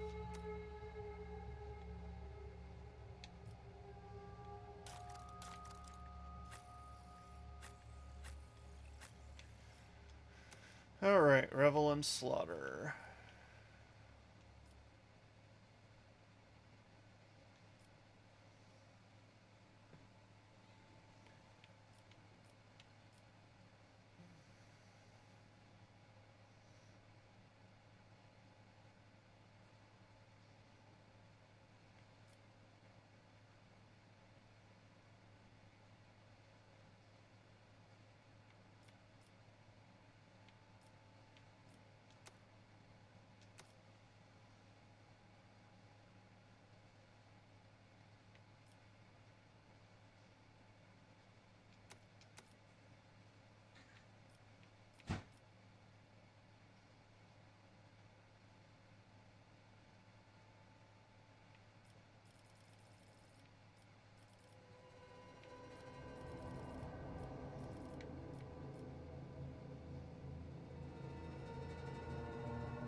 I don't ever use that.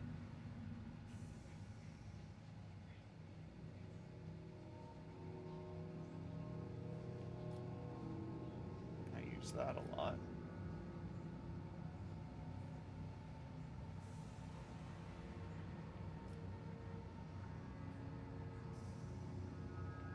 So we're gonna go with that.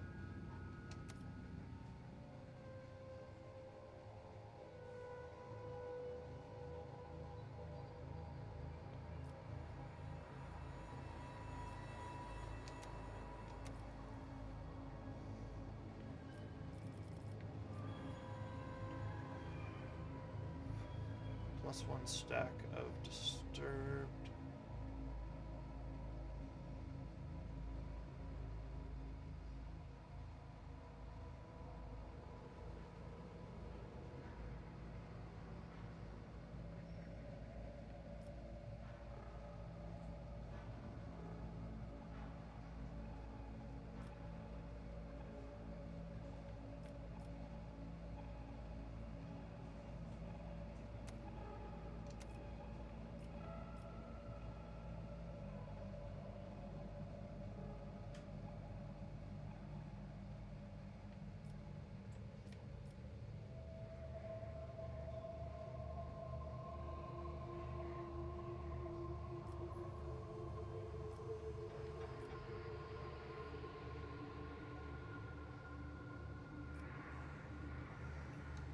Critical hit chance.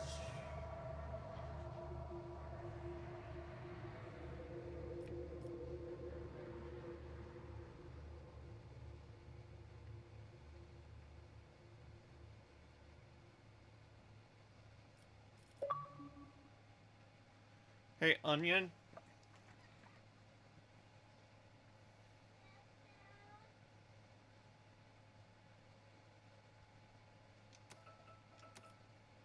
Grab me some batteries. Stop. Stop.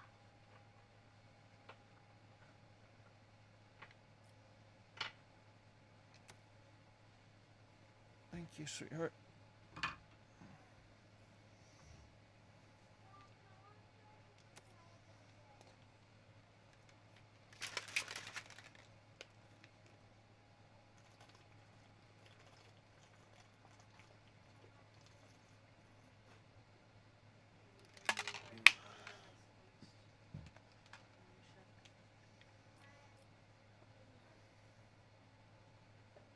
You said you did 10 minutes.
demo.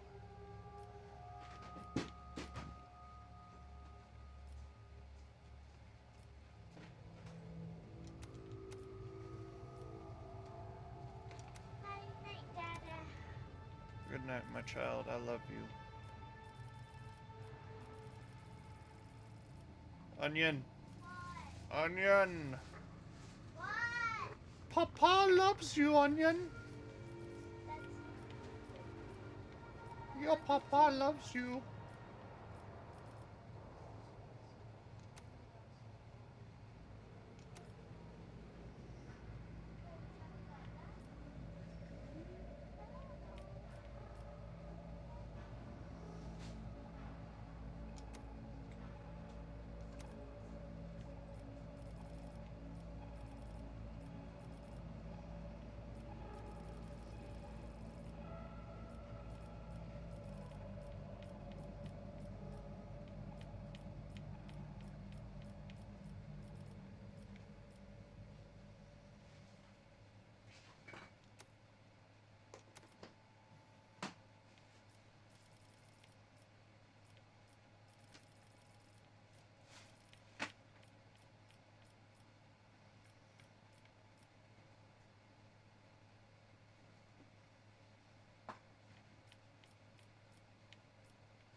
Virtual tent games.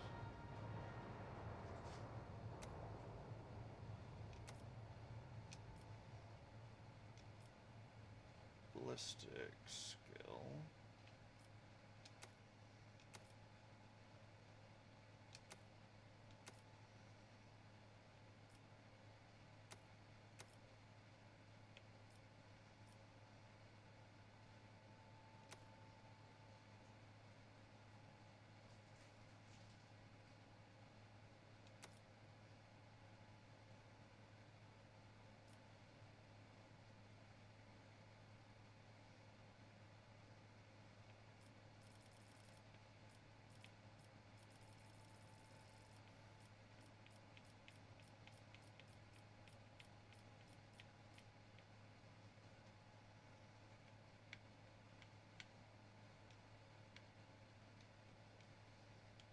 Ah, heck.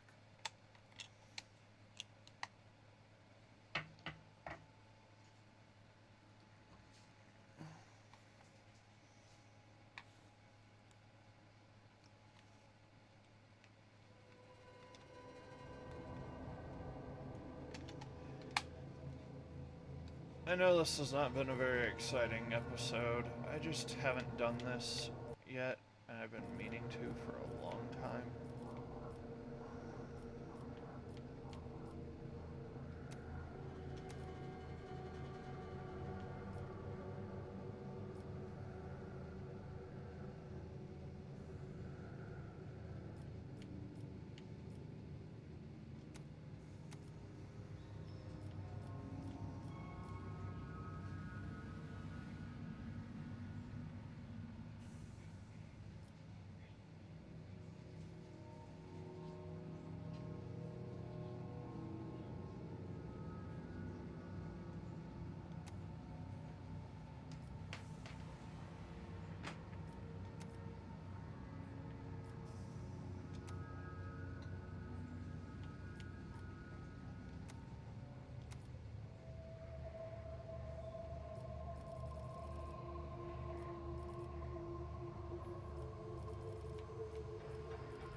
Enemy with a melee attack.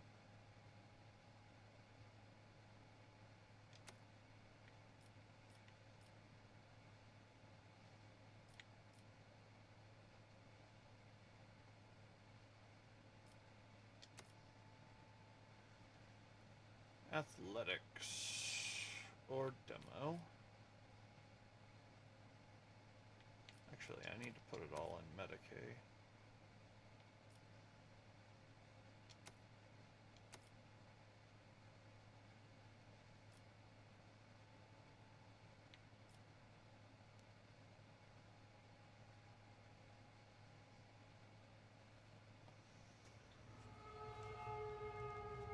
What's up, sweetheart?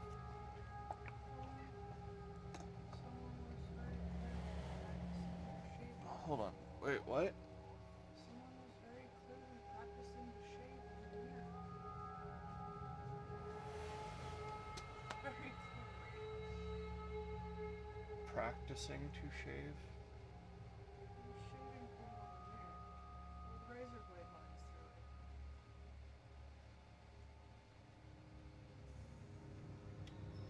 Get the oldest. Do not spend all MP.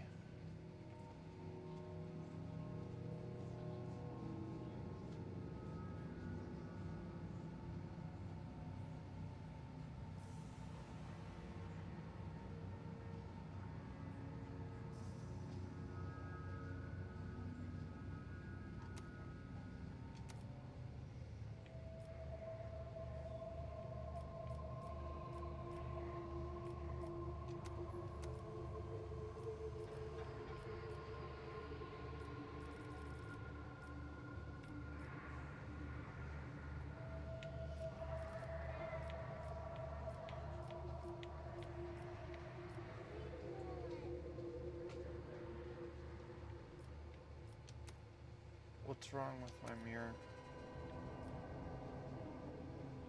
The one in the bathroom?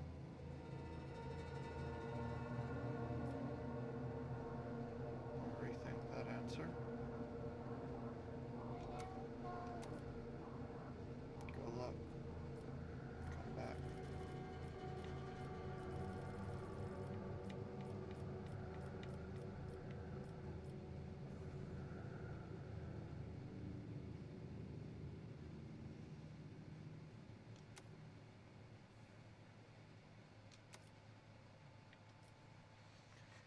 And this is where I gotta figure out what I want to do.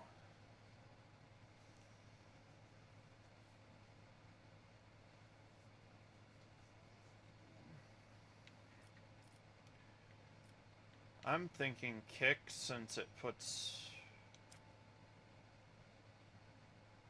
I'm pretty sure Joseph can't get up there.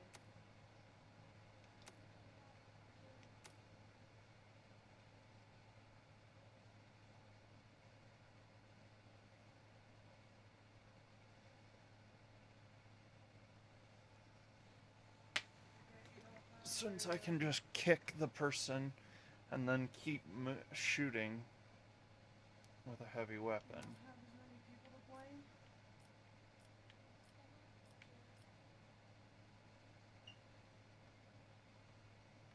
Go clean the mirror, and you are not supposed to touch that razor. Do you understand? Or the shaving cream. Or the shaving cream. My razor is expensive. It uses blades that are special, and messing with it can hurt me.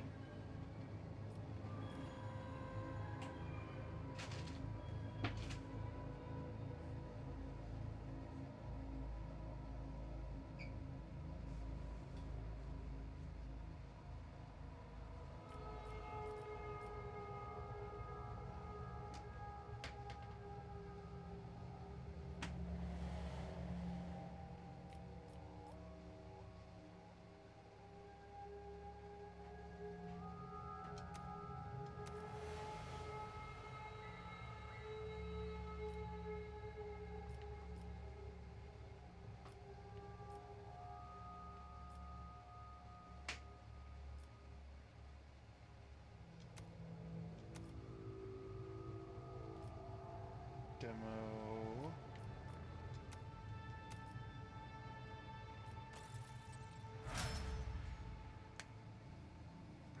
All right.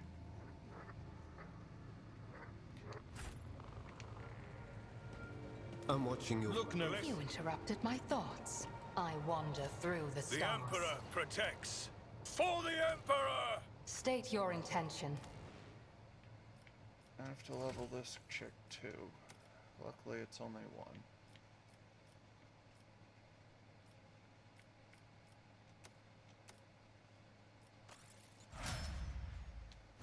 Speak, Elantar. Blessed is von Valencia's bloodline. By faith! I've seen a lot. Sins hidden in the heart turn all to decay. Okay. Now I have to fix her.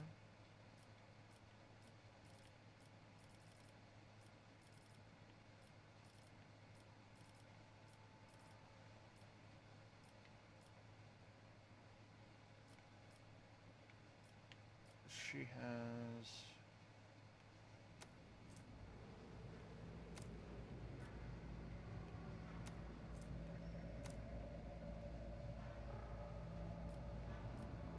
Heavy bolter is where?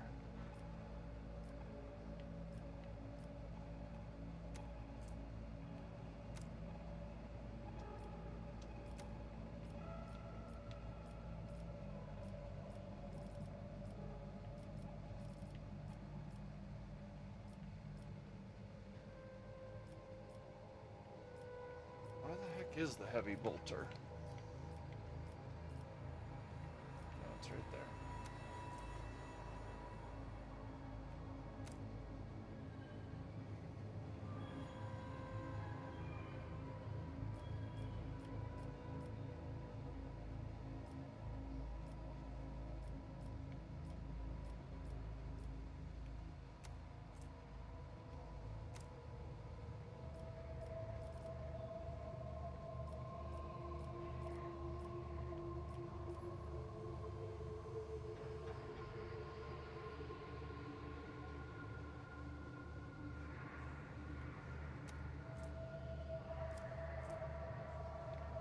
And 19, 13 to 21.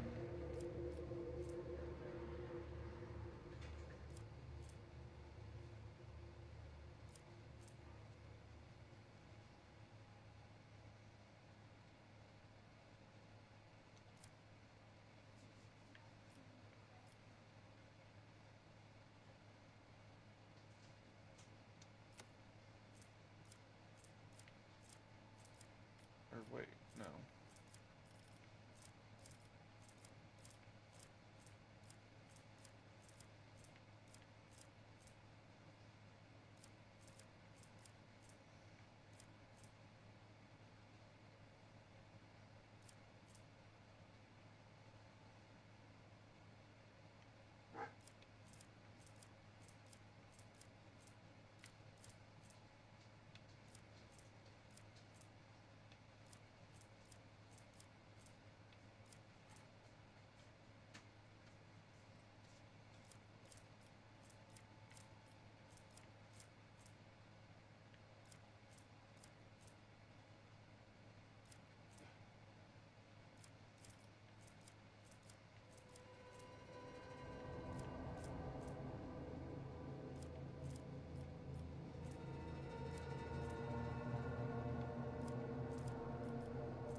I need to just give her a weapon and get moving.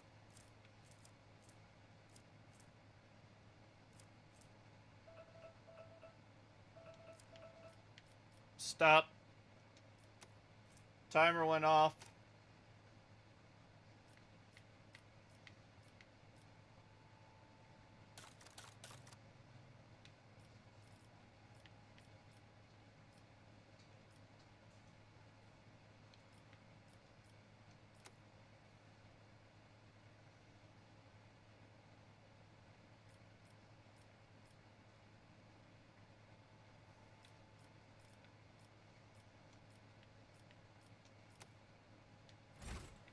What deeds await us? Do you We require? know suffering will make me forget his sacred words. Burn the heretic, kill the mutant, purge the unclean. Intimidated officer, the lanky, haggard-looking officer with sunken cheeks stares at you in fright, his body shivering as if a feverish chill. His eyes are darting back and forth anxiously. Your lordship, rogue traitor, what brings you to our humble ship? Stop shivering like a leaf in the wind, Monkey. Answer me, have you seen others like me in this system? If you have, tell me where, when, and under what circumstances your paths crossed and diverged afterward. The officer's eyes widen at the sight of Yurlet. His face grows even paler than before. His lips move in a wordless prayer, unable to utter a word in response. A whirlwind of orange and blue torments their souls. Can you feel its gusts in the air all around us? Its hues are terrifying indeed.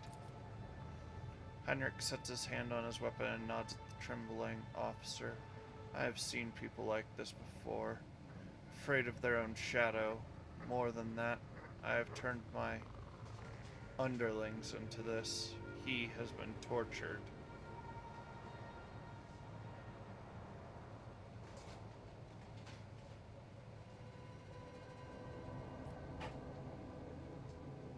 How do you know that I'm a rogue trader? The officer swallows, gives you a strange look, then closes his eyes. Emperor, forgive me.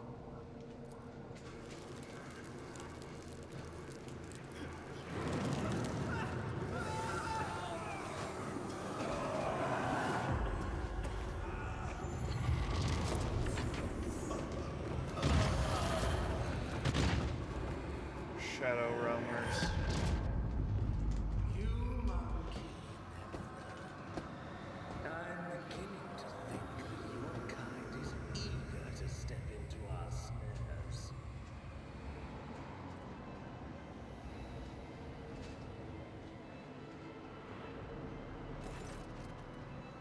You gasp, sucking in the poisoned air, each breath scorching your insides with liquid fire from throat to lungs. Every cell in your body is engulfed in a maddening pain, as if you're being doused in molten metal, skinned alive and subjected to yet another form of torture. You hear sounds coming from somewhere far away, the moans of your people, the shuffling of bare feet, and the light footsteps slowly getting closer. Rogue traitor. A long-awaited meeting indeed. You can barely see anything through the haze of agony, but you still remember the voice well, the voice of Marseille's face. The voice of the Xenos who devastated your capital world. Marseille's face is hidden behind a helmet, but his tone leaves no room for doubt. He is smirking. Irlet is writhing in pain next to you, is barely able to breathe out. No. What have you done? Are you dissatisfied, my kin? I promised that you would have your precious craft world survivors, and so you will. I will take you to them. I might even be there to witness your jubilant reunion. Damn you! Heinrichs growls hoarsely as he tries to get up, driven more by rage than physical strength. I will strangle you both myself.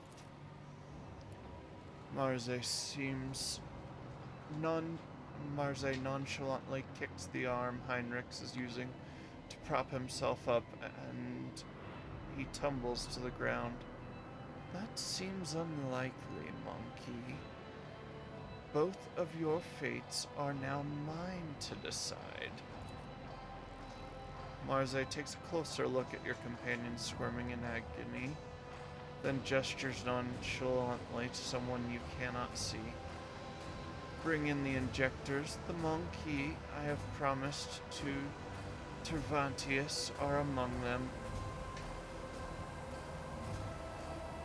I do not want these wretches to move an inch until they are in the hands of the Archmachinator. As for you, there's a disturbing gleam in the Dracon's eyes. You will have your share of paralyzing dreams too. But I am going to keep you. You're far too precious to be surrendered to a madman playing with fire.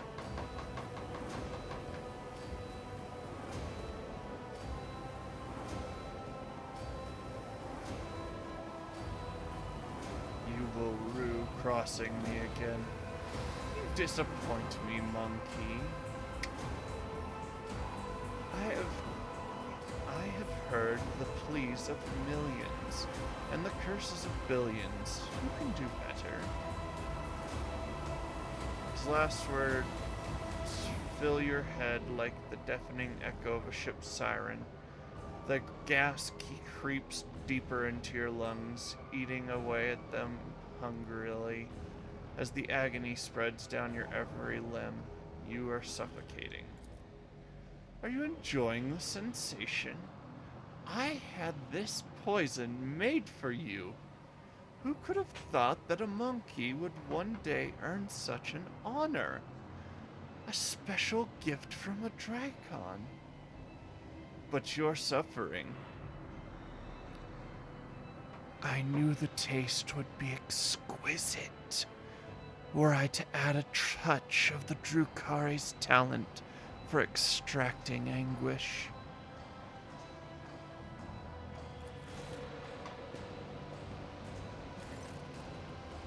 However, there will be time for that later.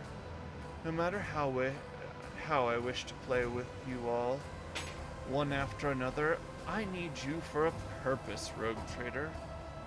Kimura awaits you. All of you. Mandrakes, take them. Leave none behind. Oh, the Shadow Realmers. Mandrakes.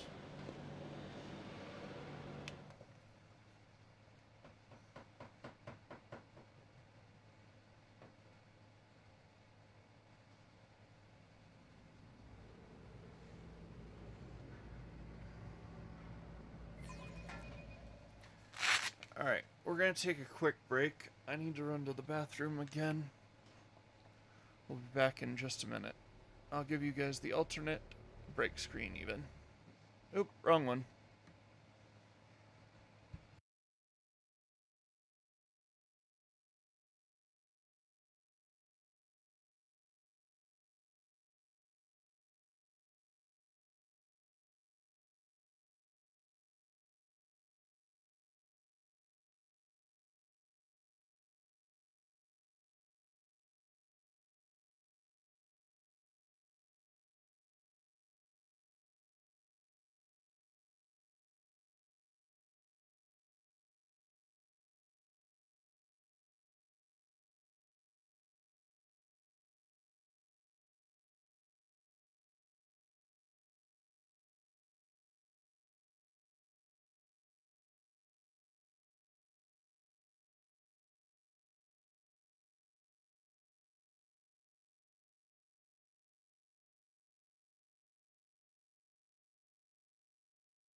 All right.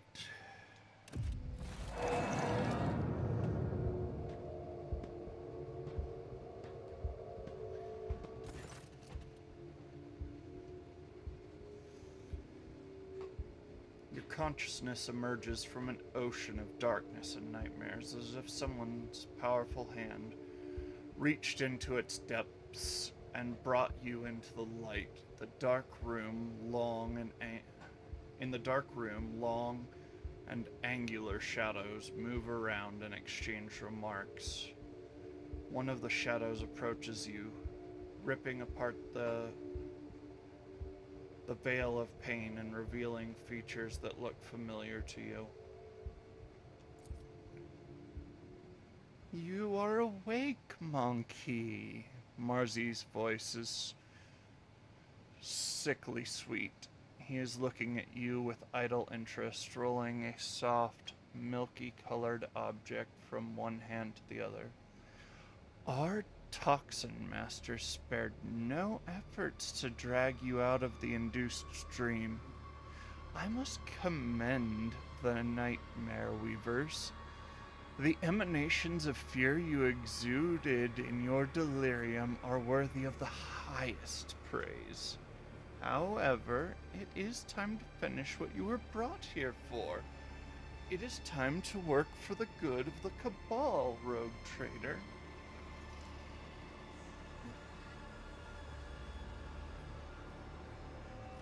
Burn in the Emperor's scorching light, you filthy Xenos. Marzi clicks his tongue and gently caresses the object in his hands, with the claws of his glove making it emanate a little squeal. It looks like you have acquired a taste for pain, monkey. Have it your way then. Resist the inevitable and know a new facet of suffering. Drukari gestures to one of the shadows near you and your head is forced backwards. Marze brings the hand holding the strange object closer. You manage to make out translucent, glossy skin, bluish, pulsating organs beneath, and a little head with serrated jaws before the Drukari pushes the larva into your face.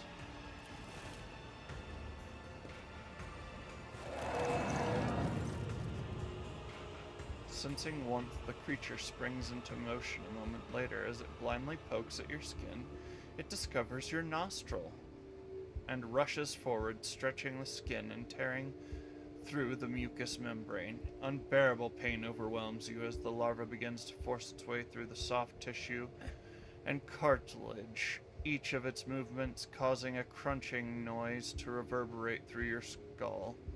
The creature greedily bites into flesh and moves ever upward, past the bridge of your nose, past your eyes, and then something alien invades your consciousness. Darkness clouds your eyes, but the sensation of an alien presence does not relent. This is not a conscious mind, but something primitive yet unbelievably strong in its unknowable pursuit. It is crawling around in your thoughts, scratching them with its sides and changing their shape. Perhaps all this is just a bad dream, a quirk of the intellect exhausted by endless troubles, a calumny of a mind too weak for the burden it was made to carry. A stray light dawns at the edge of your perception.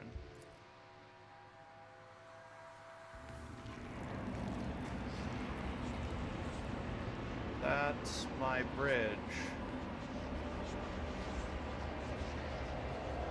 You have disappointed us, rogue trader von Valancius.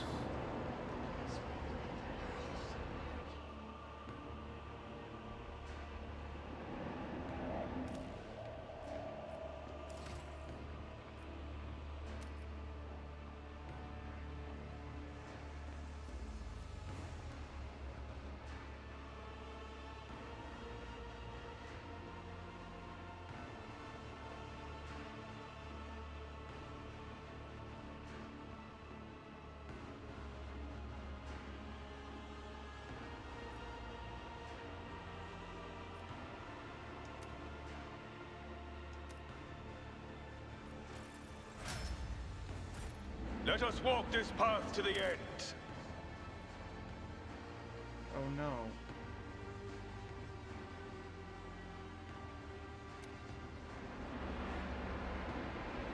That's Victus. Lord Captain, we received an astropathic message from Dargonus. Achilles Splendor reports a Xenos raid against a merchant ship in Galterfell's Calamity. A new message from Master Splendor, Lord Captain. Achilles' aides have reported the Xenos leader will be heading an attack on the paradise world of Grantis.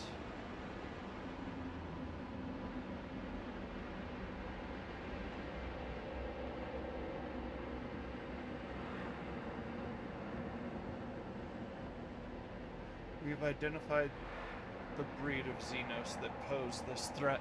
The Eldari, humanity's ancient and insidious foes. I focused my attention on investigating the attacks across your protectorate. I suspected that there was something bigger behind the Xenos attacks, but With each step, I forged how my is it that destiny you were the among only the soul stars. who managed to escape the trap on Rykad Minoris? How much truth is there to the rumors that the heretic Voigir is spreading about you?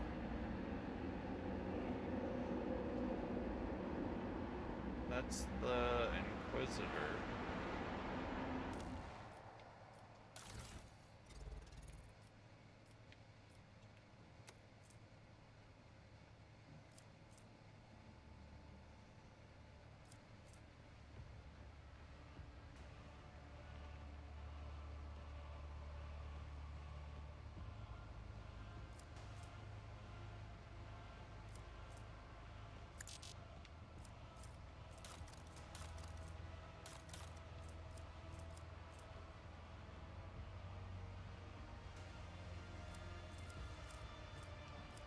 Want some extra punch?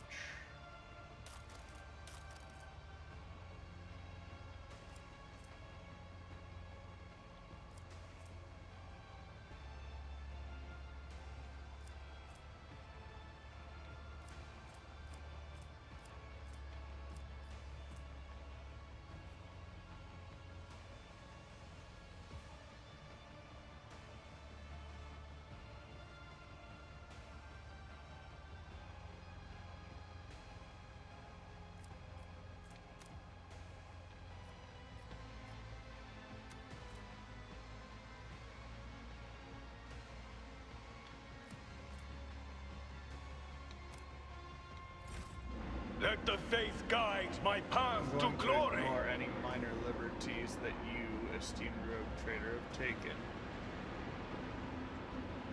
Can I go swimming?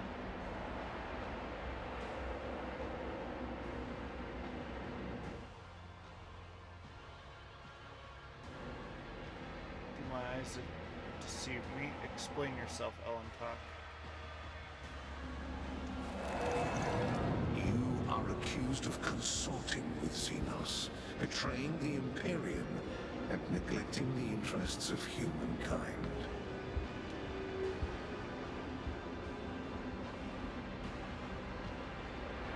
Pulsating strands stretch from under Cassia's headpiece. One wrapping around her neck while the others drain her lifeblood through her weeping eye sockets and mouth.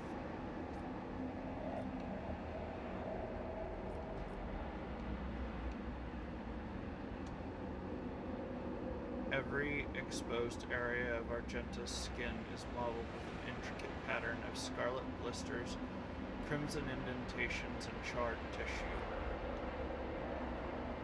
A passing ray of light reflects off the countless tiny blades that look like they are sprouted from inside Idira's body. Oh, okay, I don't really care about that. Idira could rot in the warp for all I care. All the cult trader's bones were broken. Her augmented arm was ripped from its socket. The bones of every finger on the remaining, and the bones of every remaining finger on the remaining hand are twisted and sticking out at strange angles. Pascal's augmentics were separated but not extracted from his body.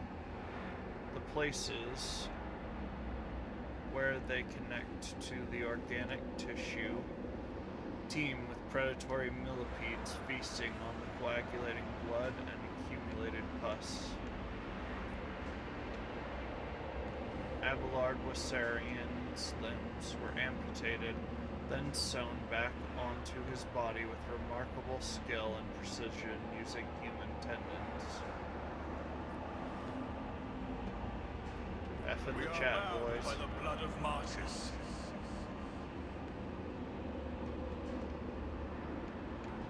Can we get an F in the chat for Abelard and an S in the chat for Idira? You know what the S is for, right?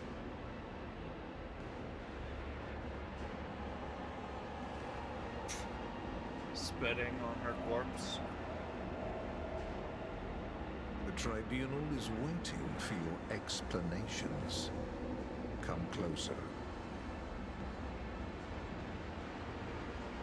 Heinrichs was missing.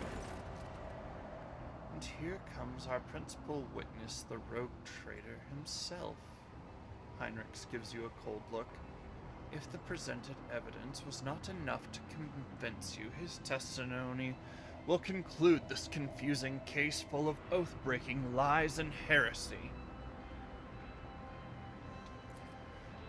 You dragged this boy into this trial and now expect someone will lend an ear to a lowly heretic's testimony. I thought better of you, Interrogator Van Calox. I was so very wrong. Lady Theodora's voice sounds even harsher and angrier than you remember. The Lord Inquisitor makes a vaguely dismissive gesture. Enough. Let him speak. The sooner this business is concluded, the better.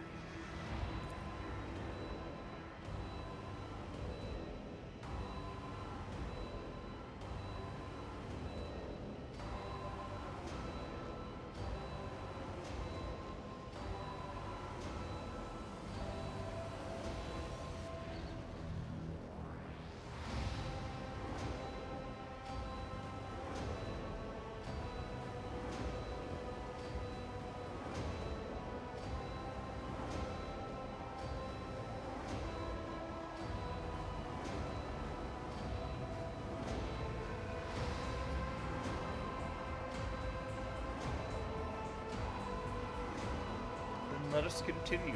Shielded by the powers of the warrant of trade granted by the Imperium, Theodora von Valentius more than once allowed herself to openly collaborate with Xenos. You've never seen such a contemptuous grimace on the interrogator's face. She plunged her entire protectorate into apostasy and heresy, including the current rogue trader, and went out of her way to prevent the Inquisition and me personally from maintaining order inside the Expanse. So, does the rogue trader admit to fraternizing with Xenos?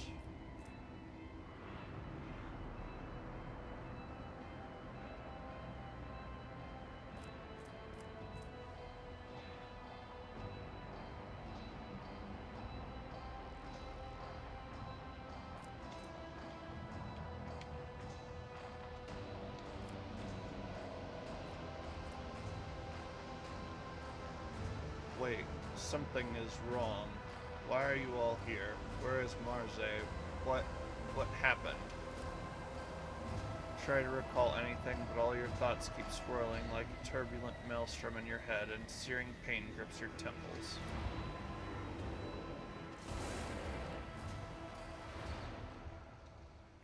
Heinrich bends over you with a crooked smile. Rogue trader, are you all right? Or was your heretical association with Xenos so disruptive that you lost your mind?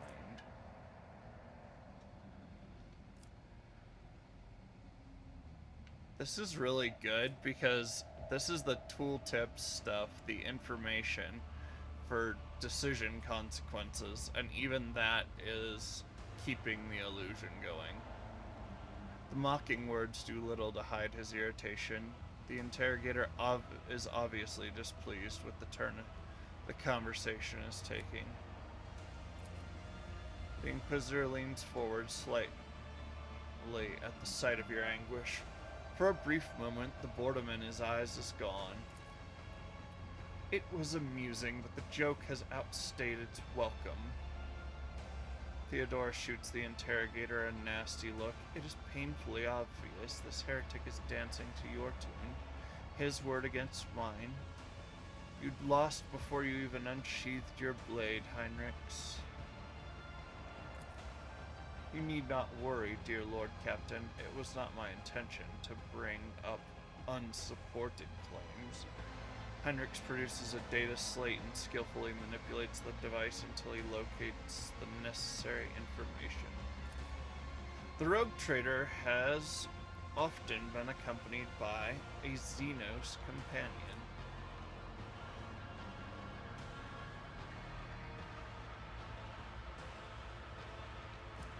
And though the warrant of trade does allow one to grant sanction to individual specimens, what if this is not a confirmation of... What is this if not a confirmation of the von Valencius family's loyalty to the enemies of humanity?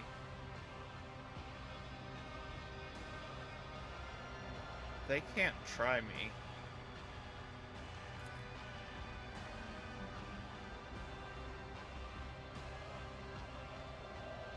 The rogue trader's ties to the Drukhari, a different subspecies of Aldari, are just obvious. What else could help him divine the carefully prepared plans of the Drukhari, if not other Drukhari? Uriel von Valencius always ended up in the location of the next Drukhari raid, knowing for certain where they were going to strike.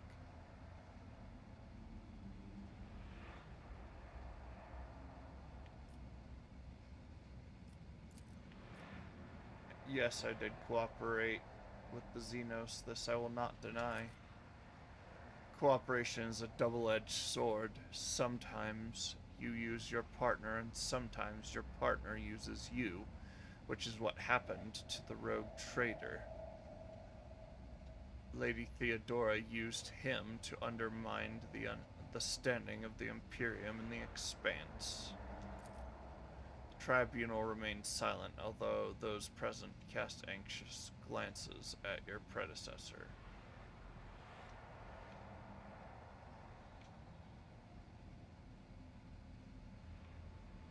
Where's the tribunal?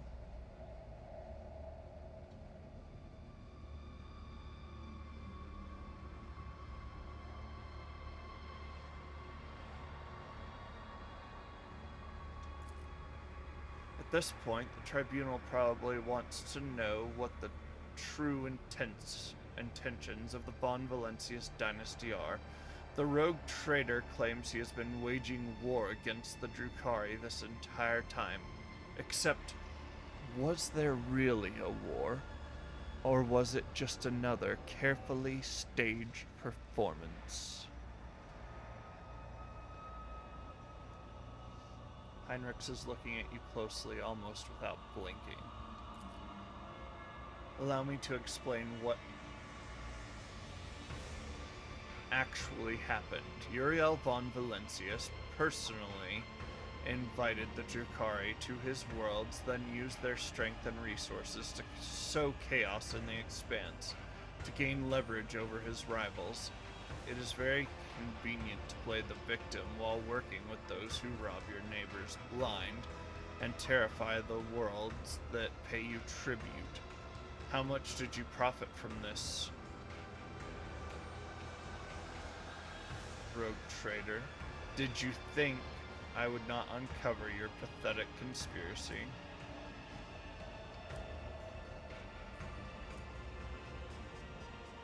Enough of this circus, Heinrichs. I did not set up any attacks. Or at least that is what you wanted to say. However, the alien will makes you say something else entirely. It was originally Lady Theodora's plan. Her servants, always let me know where the next Drukari attack would take place.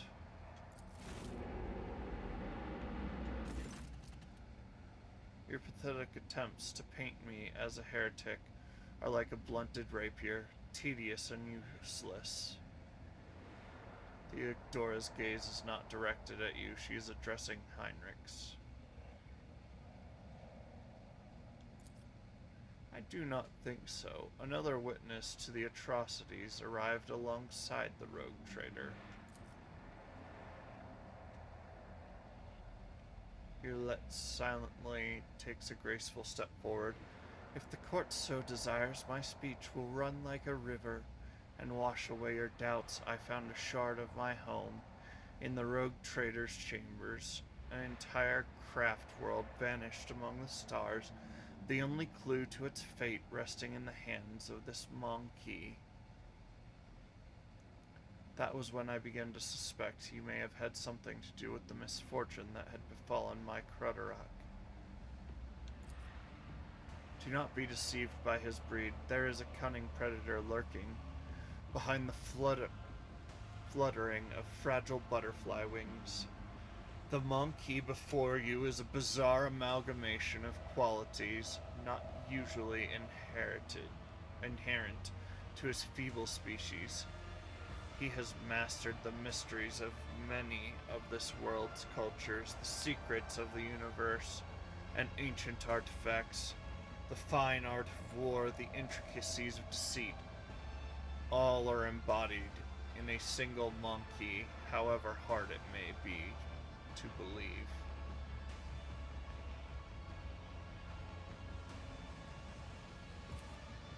However, the thread that bound our paths together the moment I realized the monkey's involvement. However, the thread that bound our paths broke the moment I realized the monkey's involvement in the disappearance of my home. To flee the rogue trader, I tracked down and eliminated his chief tracker, who has pursued our kin in this part of the galaxy for many years, and thus earned clemency before this court. So Achilles did not simply vanish. You helped him disappear. Heinrichs nods curtly. I say he had only himself to blame. An agent who cannot recognize an impending threat is useless.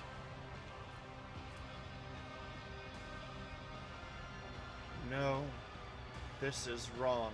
No court in the Imperium would ever admit the testimony of a Xenos.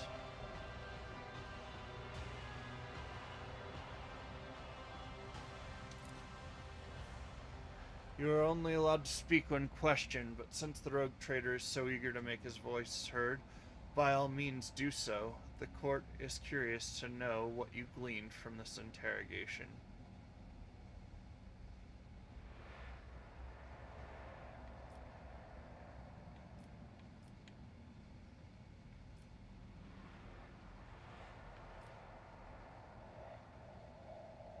I'm still struggling to make sense of what is going on here.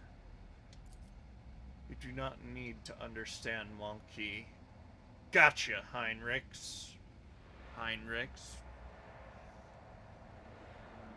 You have done what was required of you. Now muster your strength. We still have a fun. Enough.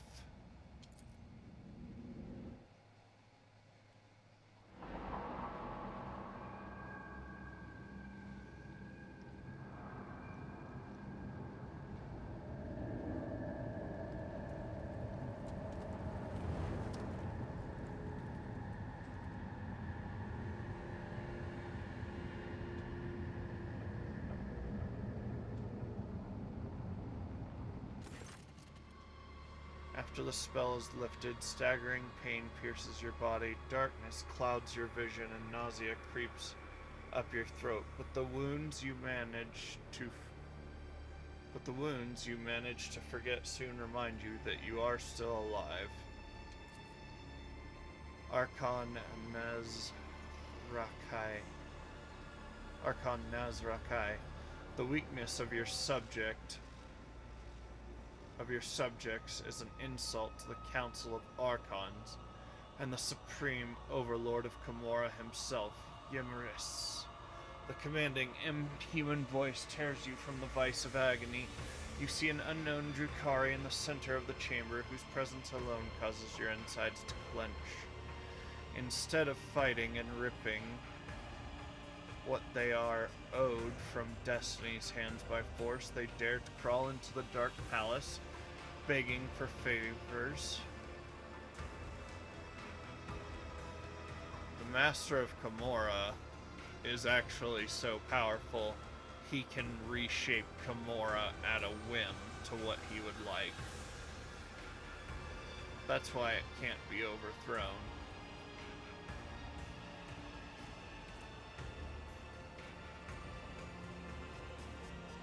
%5 chance, let's go.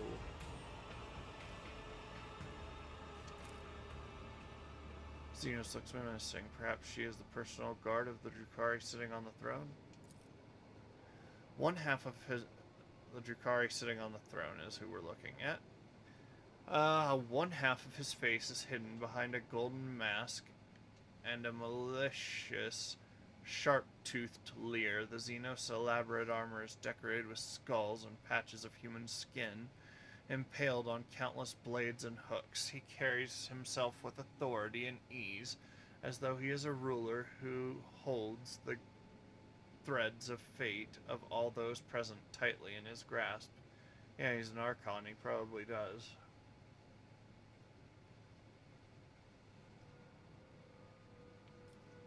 Look at Marzi.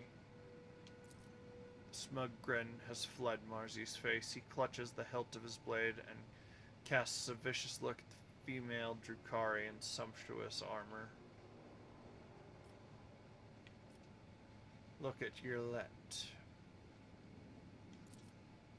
Yurlet absorbs every word, occasionally wincing in pain and covering her weeping wounds. Her posture and gesture are full of tension, like prey cornered by a pack of predators. Yurlet shrinks under the hungry stares of those around her. Listen to the conversation. With the greatest respect, mighty Nazraki, Archon of the Cabal of the Black Heart, first among the chosen, voice of the Overlord of the Dark City, bringer of demise, conqueror of 100 worlds. Nazraki dismisses Marzi like a bothersome fly. The Council of Archons has heard enough platitudes, Dracon Marzi, and no longer wishes to.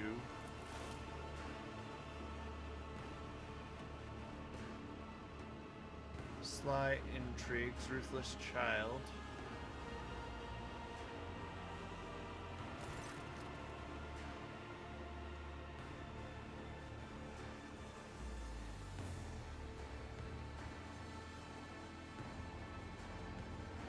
No.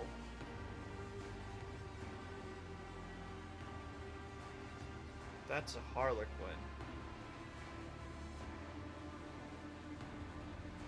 What is the Harlequinade doing here?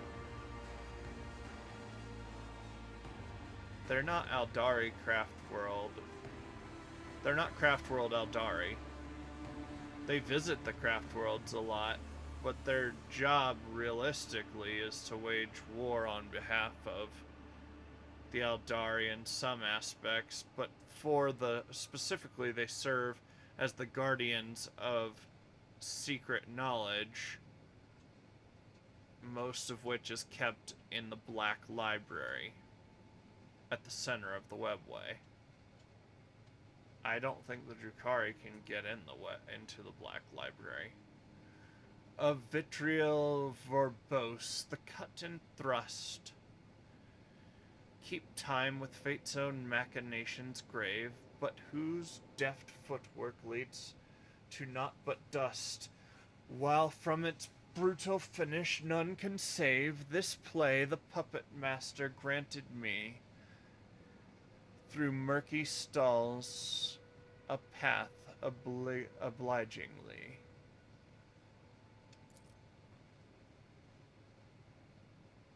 puppet master, has Vect himself invited you to this chamber?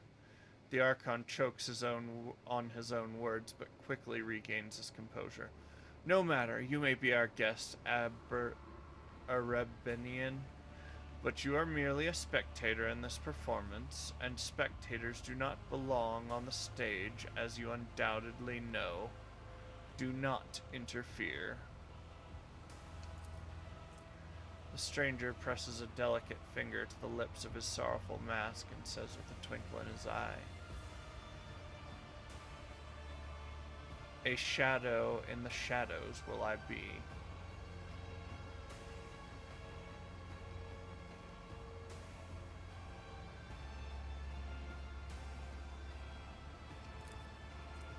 The bright, motley, hollow suit, the mask hiding its owner's face, and the graceful, subtle movements. Before you stands a Harlequin, another representative of the multifaceted Aldari race.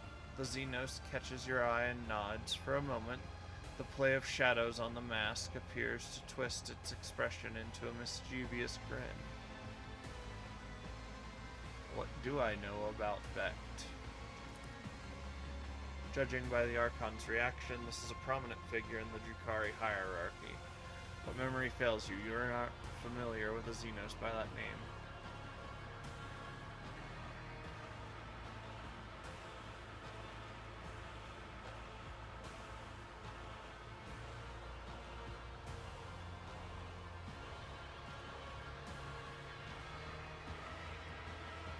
That Harlequin might be my key out. The Archon addresses the female Drukhari standing beside him.